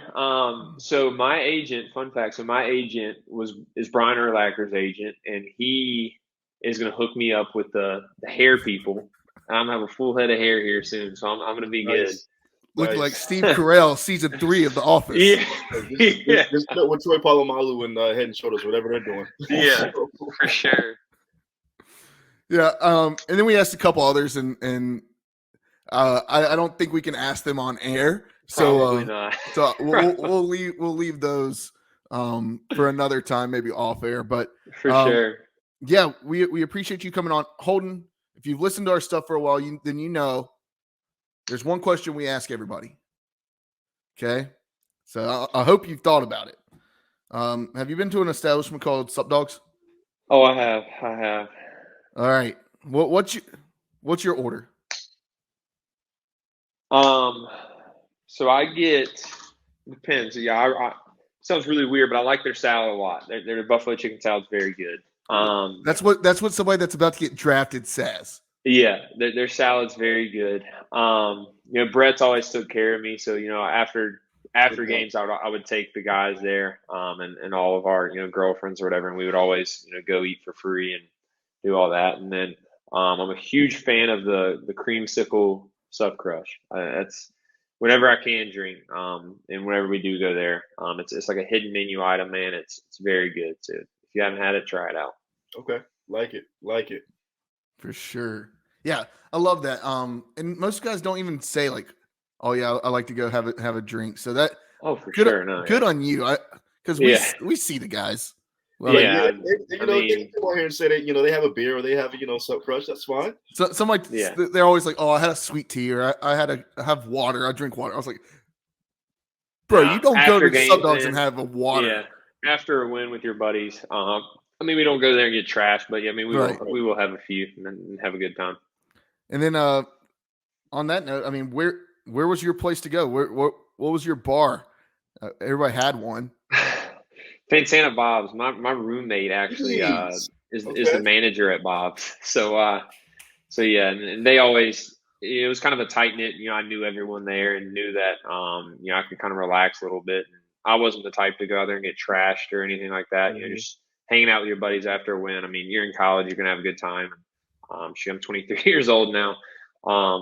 So yeah, we would go there and just kind of relax, have a good time, hang out with the boys, and it ended up being pretty fun. Nice. Good old Bob's. For sure. Well, yeah, Holton, we appreciate you coming on the Boneyard Podcast. I feel like we did 45 minutes of this or close to it. I feel like we could have probably gone for even longer. Absolutely. We're gonna have to get you back on. You're a friend of the podcast.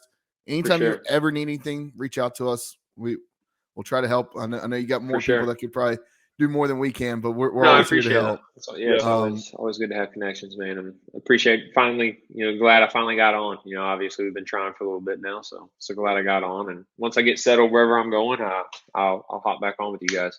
Sounds good. Appreciate it. For sure. Thanks, sir, man. See y'all. Once again, that was our interview with ECU legend Holton Ahlers.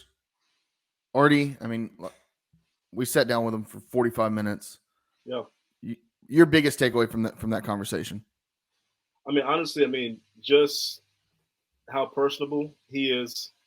I didn't think that it was going to be that much fun. It was a lot of fun having that conversation with him. And he was honest. He was open. He was honest. Talked about his ups and downs, his highs and lows.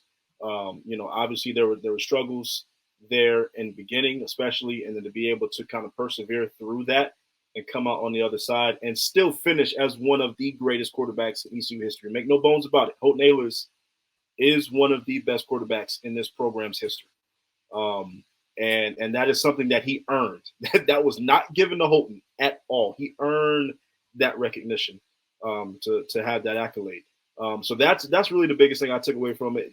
He's a grinder, he's a worker, and I think he understands that he's not polished like maybe some of these other guys, but I think he understands the work that is needed to be put in at the next level, and I think that's his biggest asset. He's got the frame, he got the size, I think he's got the arm talent, and I think he has the mentality to really put it together at the next level to be able to say, okay, I know I have to work on some things, I know I got to grind. I know people, even though my stock has risen a whole bunch, there might be still a bunch of doubters out there. I think he has the right mindset to say, no, I'm going to go improve a lot of these people wrong. Yeah, I think that when we talked about his faith and all the kind of – he talked about how hard it was at times to be the hometown kid. Everybody made it out to be, he's cherished and – it's got to be easy for him playing at home. It's not. It wasn't, at least. It was hard on him mentally, times physically. Not to mention the last half of the season, his senior year, his last season, he played with pretty much a terrible shoulder. And played great, by the way, though. Yeah, great. He played in about 8 games. The last game he threw an interception in was the game against Tulane. That was the last game he threw an interception in. And I was that probably anything 7-8 games. Yeah, because that was in October. That was early October. right. So that I mean, all in all, I mean, Holton Ahlers is I don't know, great guy. I enjoyed talking to him. Once again, appreciate him agreeing to come on. We're gonna have to get him on again, and we had fun with it. I mean, we had some fun with it. We hope you enjoyed that. If you did, leave us a 5-star review. We greatly appreciate that. But let's go ahead. Let's hop into our mock draft. We hope these guys get drafted, but let's do a mock draft. First round. That's all we're doing. Yep, First let's do round. And then we'll Izzy, you take note. Maybe the first 10 picks, Izzy, we'll post on social and let people clown us for our picks. But yeah. Who wants to take the first pick? Who wants to go first? Well, look, I'll say this: Chance is a Panthers fan, so I think he should go ahead and take this this honor. That's true. It is a Bryce Young. It's locked up now. The way that Panthers GMs talked about him, they've talked about a weight plan for the guy, and the draft's a week away. You don't put that much effort into a guy and to build a dietary plan for some guy you really don't want. I would rather go Stroud. I just think as a pocket presence, I like his accuracy to be able to sit in the pocket and make good decisions. But, Bryce Young's, if he puts everything together, that is a generational quarterback. You don't play that good in that conference, without being somebody. So it's exciting. I think it's Bryce Young. Yeah. I mean, I agree. I think it's Bryce Young. I mean, he has the most upside to me. Bryce Young does, and he's already polished. Like I think he's ready. I mean, obviously his size is his size. He's about my height, about my build. So it's like me going out there starting for the Carolina Small Panthers. body. But hey, look, he's polished, and he's playing the SEC. Like he's been playing with NFL type defensive guys anyway. So if he can do it at Alabama, I think it'll be no problem him transitioning. I think he has the most upside of any quarterback in this draft. So yeah, I think they got to go Bryce Young. Okay, do we all agree that number 2 is CJ Stroud? Yes. Yeah. Yeah. Okay. I butted heads and said Will Anderson a couple of times, but I think they got to go Stroud. Yeah, I think that I think they got to go. I think they got to go Stroud. Yeah. I don't know. I don't see how they don't. All right. Third pick. Who you got third? Will Anderson.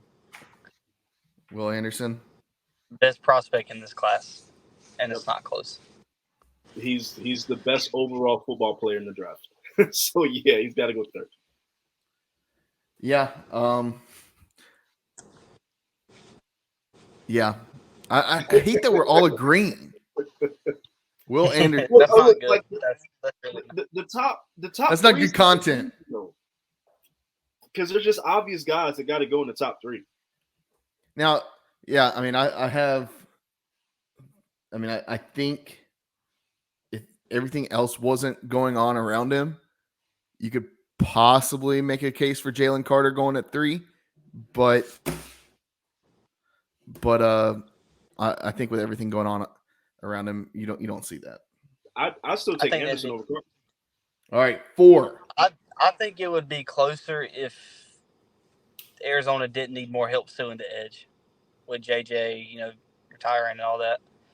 Yeah, that's true. So they need to plug and play like they needed them yesterday. For sure.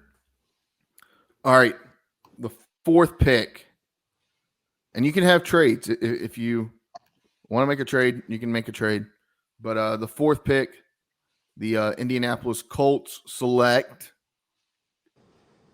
Who? AR. God damn it. This is kind of annoying because I do have Anthony Richardson as my 4th pick, and a lot of the mock drafts it's Will Levis, but I was like, nah, I don't think they go Will Levis. I think they go Anthony Richardson. I think AR has he has everything you want in a quarterback. It's just can he put it together? You know, with Bryce Young, it's like when does he put it together, and with AR, it's kind of like can he? And when he does, he's going to be a very, very good quarterback. And he's young. Yeah. I'll say I think he's a baby Cam with a better arm, which is scary. All right. Artie, we're going to switch it up. Artie, you go with the 5th pick. I'm going quarterback again, bro. I'm going Will Levis. Like Indy's got to go. Indy's got to go quarterback. Okay. Or not Indy, but, I'm sorry, Seattle. Yeah, Seattle. As much as I hate to say this, like I would love this guy on the Falcons. I'm going Tyree Wilson out of Texas Tech.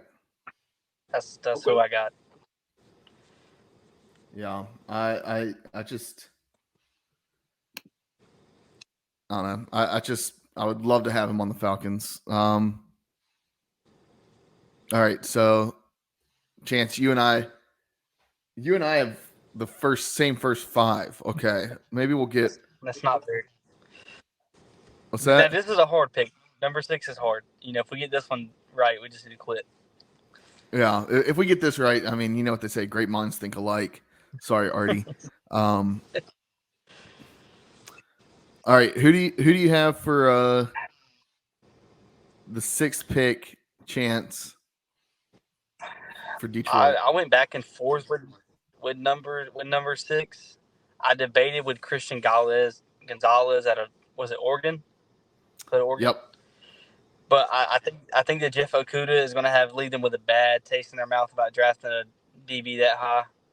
So I'm going to stick on the defense side of the ball. I'm going to go Lucas Van Ness out of Iowa. Ooh, okay. He's going a little higher. A good pick. It's really high, but I feel like they need help on that side of the ball to compete in that division. Is pretty high. Now you have me questioning my pick because of what you said about Okuda.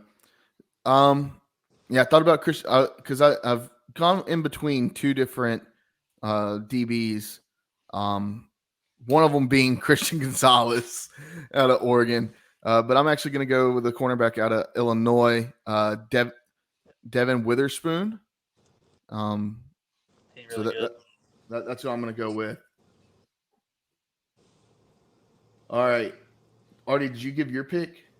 Yeah, no, I think despite the legal matters, I think they go Jalen Carter with the 6th pick. Just because you've already got Aiden Hutchinson on one side, you add Jalen Carter to that, and you automatically have one of the best interior D lines in the entire NFL. And these guys are under the age of 25.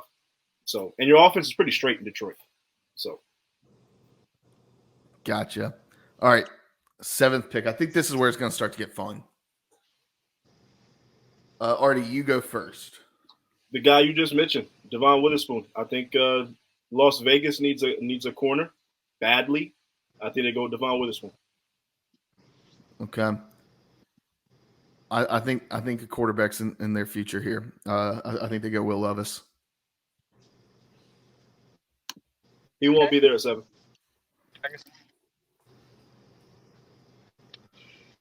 Chance?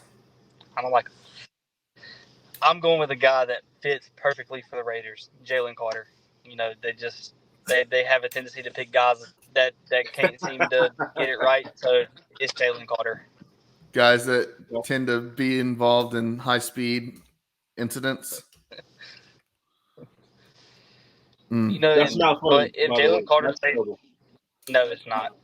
But if Jalen Carter stays out of trouble, and they need help. I mean, they need help. That roster is not set up very well. So they need help all over, and building the defense is ways that you can win games that you don't need to. And Jalen Carter is going to make his presence known. Yeah, I feel that. All right. I'll take this one first. My team, my squad, rise up. I like the direction that this franchise is headed in with a lot. I mean, they've had a lot of good free agent signings. I'm torn here. Another place where I'm torn. I've flip-flopped. I actually have it written down, Jalen Carter. But knowing this front office and how they tend to kind of keep it pretty clean, I have a feeling that we're going to see a new or another running back to go along with Algier, Bijan Robinson. I like it. I think y'all should go running back. I don't think you will though. I think you're gonna stay on defense. Yeah, I've long said that we should we should draft on defense first round, especially when you have this high of a pick. And I mean, we've drafted a wide receiver in the first round for like the last, I think 4 out of the last 5 years. So, but I don't know. I think Bijan Robinson is one of those guys that, I mean, he's a difference maker. In the backfield. Let me ask you this though: how's your O line looking? If you're going to draft a running back that high, you have to already have an O line pretty established, pretty good. Well, considering friend of the podcast, Dwayne Ledford. I don't know why I blanked. Friend of the podcast, Dwayne Ledford, offensive line coach, ECU alum. Friend of the podcast is the O-line coach. I mean, the O-line's okay. I mean, it could be better. I think it will be better this year than it has been in the past 2 or 3 years. So yeah, I could see them being like, okay, we can go running back here. Okay. I mean, otherwise you're relying very heavily on Desmond Ridder and Taylor Heineke to hot take. I mean, it should be. It's a big debate on Falcons Twitter right now. Who should be the starting quarterback? You have some people saying Desmond. Oh, we didn't give him enough time, and then you have some people saying, "Oh no, it's Taylor's job day one." Yeah, I don't know. Part of me was hoping that Anthony Richardson would fall, and then you just take him, but I don't think that's the case. Yeah, I think you guys got to see what you got in Desmond Ridder and just let him go. You got to just give him the keys and just see if you have anything, and if not, at least you know early. Don't play around with Desmond Ridder. You got to see what you got, like right now, so you can move off that if you ain't got nothing. Yeah, that's just me. All right, Artie, who do you have for 8? Yeah, you guys are going defense, and I know you just got Jeff Okudah, but I think y'all want to shore up that secondary. So I'm going to say Christian Gonzalez at number 8. Chance? I'm right in the same boat with him. I'm going defense, DB, but Weatherspoon fell a long way on my board, so this is where I got him going. You got a really good division, NFC South. Going to put up good numbers this year. Yeah, for sure. All right, Artie, we'll let you take 9. Woo! Since you're the Bears. I think we're gonna go O-line on this, and I think we should go O-line. I mean, there's still a bunch of needs that we need. Honestly, there's a few defensive guys I like, but I want to make sure Justin Fields is taken care of. And we definitely, after trading that first pick, we definitely said, okay, Fields is the guy. So if he's going to be the guy, we got to make sure we get him a solid O-line. So I'm going Paris Johnson Jr. with this pick. Out of Ohio State. I saw a lot of him last year. He was a stud. He can play. Okay. Chance? I'm going Miles Murphy out of Clemson. Other teams' quarterbacks were just patting the ball back there, and so I feel like Justin in the offensive line with the weapons. You now have DJ Moore. I feel like he's got enough to prove if he is the guy for the Bears. And I feel like you just need some defensive players. Jack Sanborn, a linebacker, is probably my favorite player on the Bears. So I think building the defense would help Justin not have to score so many points in a game. Yeah, I mean that's who I had, Miles Murphy. So I think that's a good pick. All right, the 10th pick. Fly eat. I wonder what Izzy's thinking. I'm trying to think. All right, Chance, we'll let you go first on this one. Who you got for the 10th pick to the Eagles? Going Christian Gonzalez. You're not gonna find a better DB that late.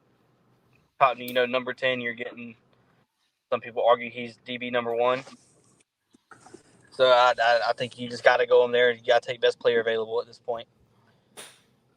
Feel that. Yeah, I think based on my draft, I think somebody that would fit in perfectly in Philly scumbag, Jalen Carter. Welcome to the city of brotherly love.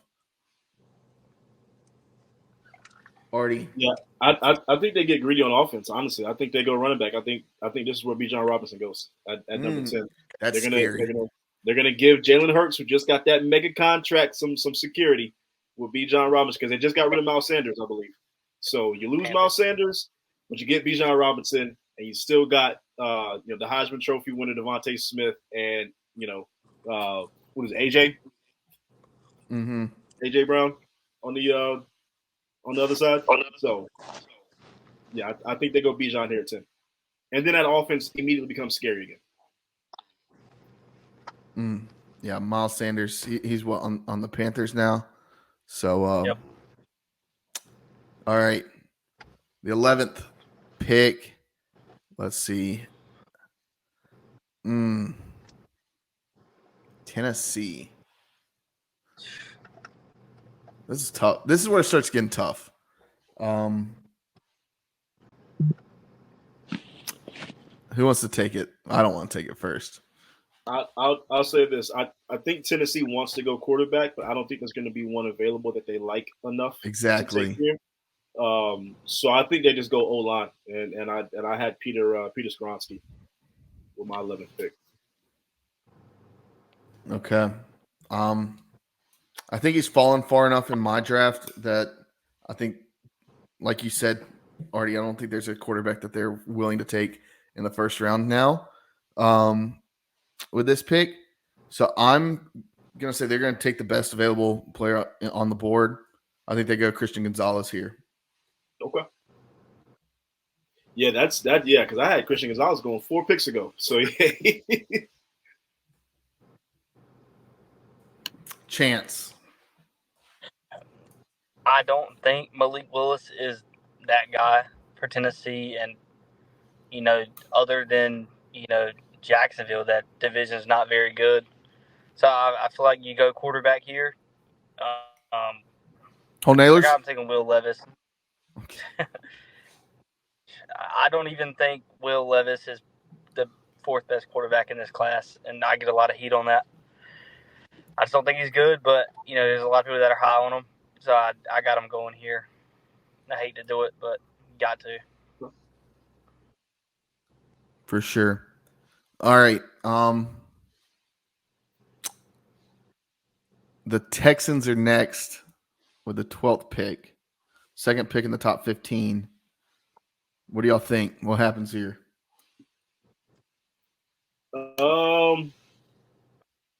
I think they go edge. This is where they get Tyree Wilson. Damn. I mean, I have him 7 picks ahead. Yeah. I'm really high on Tyree Wilson. I'd love him in a Falcons jersey. So I mean, I don't think he 12 made. 12 was still good. I don't think if he's available at 8, he's coming to Atlanta.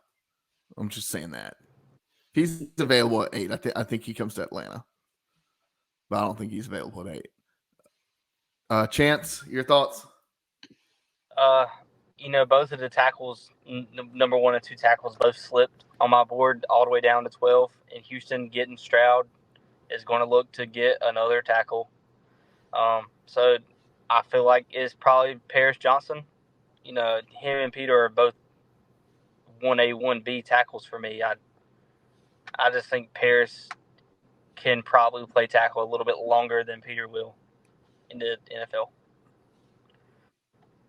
Gotcha. Yeah. Here's where I think some stuff starts to go on. You start to see Roger Goodell taking his time to get to the podium. And then he gets up there and he says, "We'd like to announce a trade."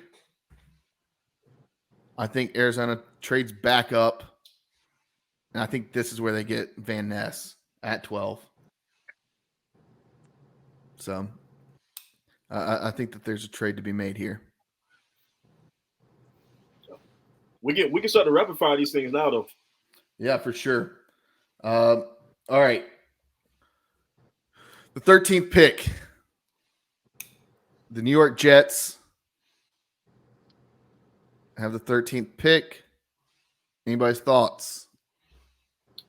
Yeah, they gotta protect Rodgers if the deal actually goes through. So Broderick Jones, offensive tackle, Georgia. Yep. I agree. Broderick Jones. Chance? Did we lose Chance? We might have lost him. I don't see him. Oh, here he is. Here he is. I don't know. He kicked me out. I don't know. For me, I feel like if the Rodgers deal goes through, I'm taking my other best tackle on the board and going Peter. If Peter's not there, then I feel like they're going Broderick Jones.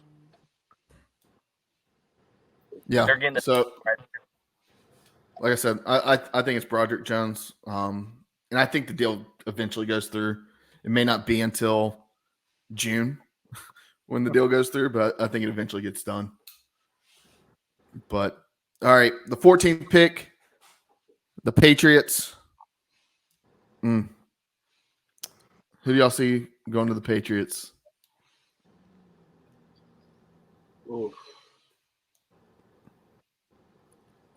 This is where I have an offensive lineman going.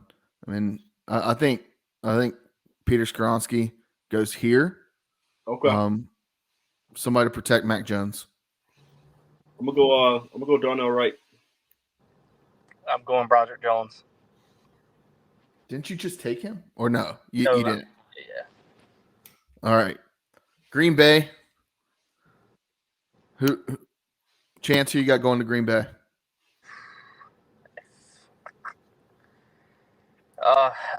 I'm giving Jordan Love a weapon, and I'm going JSN.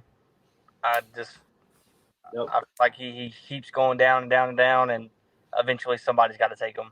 I think we're all consensus on that because that's exactly where I got him on. Yeah, same. All right, 16. The Commanders. Stupid name, but I'm gonna be honest with you. I think personally, just because I've seen this kid play a lot, I think this is the best corner in the draft. Just because of how physical he is, and I love physical corners. I'm going Joey Porter Jr. With this pick. My pick. I flipped between two corners, and just to be different, I'm gonna go Deontay Banks out of Maryland. Love it. Honestly, just to be different. That's Deontay's my next pick to the Steelers. Yep, my next pick. Yeah. All right. So 17, Pittsburgh. Y'all both said Deontay Banks. Yep. Okay. I'll flip it. I'll go Joey Porter there. Okay. All right. 18. The Lions. What's going on here? Michael Meyer. Okay. Okay. Good old Michael Meyer. They lost T.J. Hawkinson. They need to replace that void at tight end. They've honestly got some dudes on the outside and in the backfield, with running backs and receivers. They need a solid tight end to help Jared Goff out as a security blanket. They go Michael Meyer. Okay. It's a hard one for me. I don't know about y'all. I don't really know where the Lions want to go. But, I've always said if you don't know where to go defense, make that better. So I'm going Brian Branch out of Bama. Okay. Same. I mean, I think our draft chants are pretty much mirrors of each other. So, all right, the 19th pick in this draft. Who is it? Tampa Bay. Mm-hmm. Okay. Who do y'all have going to Tampa Bay? Zay Flowers. Ooh. I got Nolan Smith on mine. Even though I think that they need an O-line, like they desperately need a tackle. Like they were riddled with injuries last year, so I could see them going offensive line here. But I'm gonna stick with Nolan Smith. Yeah, I think they go offensive line here. I think they get a tackle. I think Paris Johnson goes right here. Ooh, okay. He's going way sooner than 19, but okay. That's why I'm. Hey, let me be a GM for a day. All right, the 20th pick. Who is that? Seattle. Yep. This is where I think Nolan Smith goes. Okay. This is where I think Zay Flowers goes. Hendon Hooker. Hendon Hooker. Ooh. Hendon stock has skyrocketed. He's Top 20?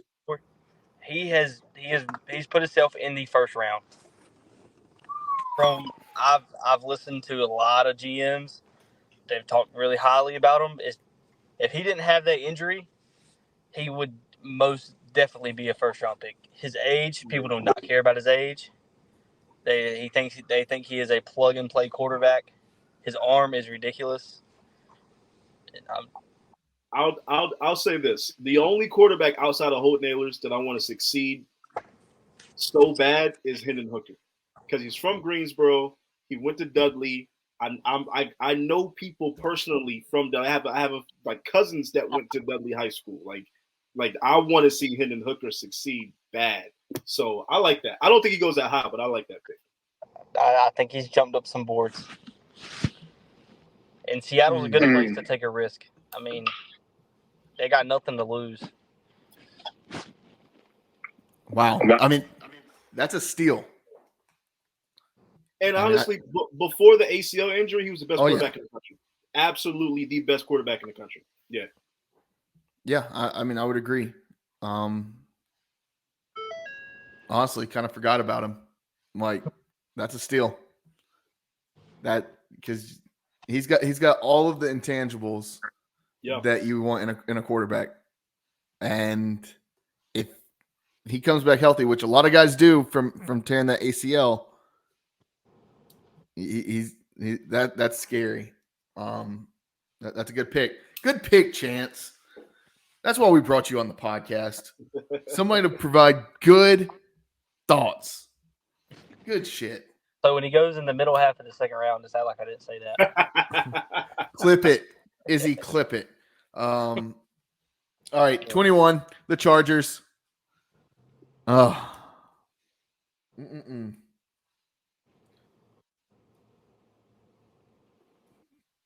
making sure that I don't pick somebody that I already have. I don't double pick. I'm going to go Cam Smith. Okay. Dalton Kincaid for me. Tight end. I don't know. I don't know if I want defensive side of the ball, but I feel like I'm take a reach on a wide receiver and go to, Jordan Addison. He looked like a maybe wide receiver one for a little while, and then numbers died off. But I feel like with Justin Herbert, and he's going to get he's going to get probably the DB number 3 with Mike Williams and, God, what's his name? Done forgot it. The best wide receiver in LA. Keenan Allen. That's his name. Another Greensboro guy. Yeah. Yep. And so I feel like, you just keep adding to that room. You keep giving Justin Herbert some weapons, and at some point he has to do something. For sure. All right. Artie, did you pick? What was this? 21. Yep, 21. Yeah. 21? Yeah, I said Dalton Kincaid. Okay. 22. Baltimore Ravens. They give Lamar Jackson an explosive weapon on the outside. Quentin Johnson out of TCU. I'm the same. I got Jalen Hyatt out of Tennessee. Okay. All right. 23. The Vikings. I think they got D-line. Brian Breesy, how you say his name? Yeah. Yeah, that guy. He's nice. I'm gonna be honest, Chance. You inspired me. I'm switching up my pick because I was gonna go D-line. All right. But honestly, I don't believe in Kirk Cousins. I think Kirk Cousins sucks. Actually, I think the Minnesota Vikings should draft a quarterback here, and this is where Hendon Hooker's going to go. He's going to Minnesota. I had him almost falling there, but I feel like Seattle's going to get. They're going to get jumpy. They're going to jump the gun. I can see that. But yeah, 23 Hendon Hooker to Minnesota. All right. Who has the 24 pick? The Jaguars, I believe. Is it the Jaguars? Or did they trade it? I can't remember. I don't know. Let's see. I think it's the Jaguars.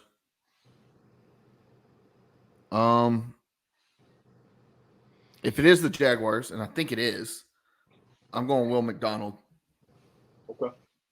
Iowa State. Yep. A guy that you guys were high on earlier, Lucas Van Ness, is where I got him going. Okay. Wow. I don't know if he falls that far. That's where I got him. All right. 25. The Giants. This is when Quentin Johnson goes for me. Okay.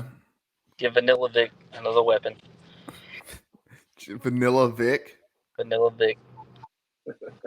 Jesus. Okay. Artie? You said 25? Yep. See, this is where I'm starting to just trust the what the internet is telling me. I kind of stopped picking after this. So I'm gonna go Collegiate Cansey. Okay. I'm gonna go Zay Flowers. Okay. All right. The 26th pick, the Cowboys. Bijan Robinson. Wow. I don't think he's going to be there at 26. I don't think he is either. I don't know. I think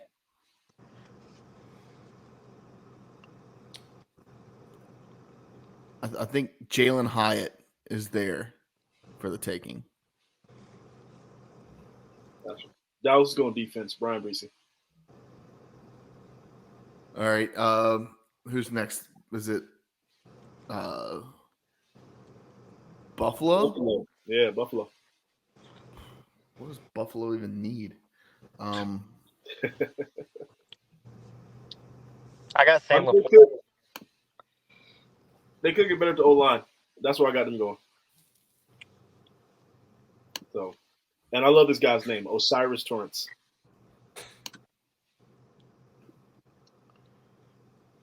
Okay.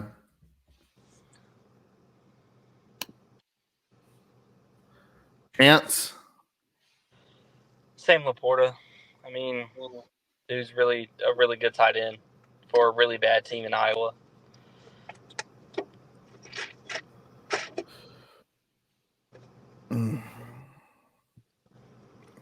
Part of me wants, I don't know. I don't even know. Because I'm just gonna go tight end here, Kincaid, because I think he's right now the best one available. They have who? Charles Clay? I don't know. Give me Kincaid. I'm at that point of the draft where I've already turned it off because I don't care anymore.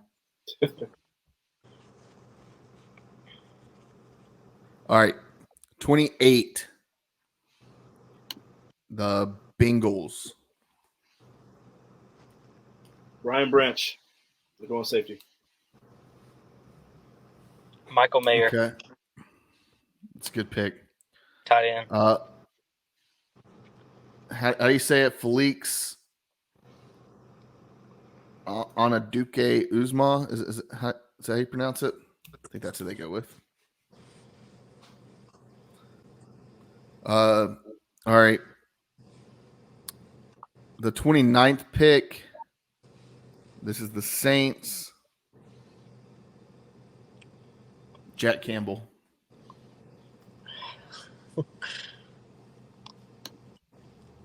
That's Miles what I Murphy. wanted. Go ahead, Artie. No, I just said I think they're going Miles Murphy. I want. Did we lose Chance again? He's frozen. Okay, am I back now? You're back, Chance. I don't know what's wrong with this thing.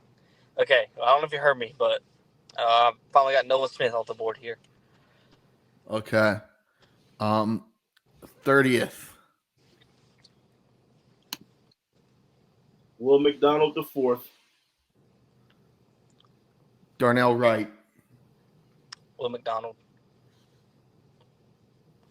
All right, and then the last pick of the first round, Kansas City, Anton Harrison. I have no idea what Kansas City needs. Nothing. They just won the Super Bowl. Like I have no idea what they need. I was gonna say Darnell Washington tight end. They're always improving in their offense every year. So I'm going Josh Downs. If Patrick Mahomes makes anybody look really good, it's going to be him. and there you have it. The 2023 Boneyard Podcast mock draft is over. God bless. All right. Let's start wrapping this up. Do y'all have a walk the plank? I'm fresh out of people to hate this week, so y'all don't like me on y'all's walk the planks. I don't think I have one this week. Nobody. Two. I got two. Let's go. This Anthony Bass guy, pitcher, I think for the Cubs, or Texas Rangers. He's a pitcher in the MLB. That I'd never heard of him honestly before. Went viral for talking about how flight attendants told his wife that she needed to clean up after their kids. All I'm gonna say is clean up after your own snotty-nosed kids. Teach them a lesson, make them clean it up. Like, don't be posting on it trying to get somebody fired or get somebody in trouble. That's not their job, is to clean up after your kids. Like, if they like, I get cleaning up some, but that was a mess. Obviously, we're going to make our children pick that up. But, Jared, you know damn well you're not getting on your hands and knees and picking no popcorn up off of a public airplane. I know you, and I know you're not going to do that. Yeah, because I'm a fat ass, Artie. That's why. I can barely get in the fucking seat. Like, what do you expect? I have no rebuttal. I got nothing to say. All right. And then second, this isn't really a walk the plank. This is more of a shout out. So Giannis doesn't play game 2, NBA playoffs. Got a hurt back contusion. This is just another dig at NBA players. They're soft as hell. Soft as hell. Morgan Barron for the Winnipeg Jets on Tuesday night took a skate to the face, almost lost both of his eyes. Goes to the locker room, 75 stitches in his face. Comes back out, plays the rest of the game. Giannis, come on, man. It's the NBA playoffs. It's time to play. That is called stupidity. That is not being a Braveheart. You are stupid. Take your ass home. Go take your ass home. Let them stitches sit in. Get rested up. You being a dumbass. Don't come back out there. You got 75 stitches. 75 stitches and finish playing the game. Missed less than a period. Sorry about it. It's not that serious. That's why the NHL playoffs are the best playoffs of all. I don't care. All right, that's all I got. Good episode, guys. This episode is going to be pushing 2 hours and 15 minutes. We gotta go. Shout out to everybody that listens, follow us on YouTube. Quick announcement: if by this time next week when we record, there's a baby Shafit here, then I'll be off the show for a couple of weeks. I'll be back. We'll figure out how we're gonna work that out, but it's coming. It's the due date's in 10 days from today. So you'll be in good hands, people. You'll be in good hands. Say a prayer. Send as much advice and stop telling me that I need to sleep now because I'm not gonna listen to it. I'm an insomniac. I don't sleep at all anyways. So yeah. That's all I got. Good episode, y'all. Izzy, thanks for doing what you do on the back end. Go ECU. Go Pirates. Roll Pirates. The next week, Pirate Nation. Deuce. Peace.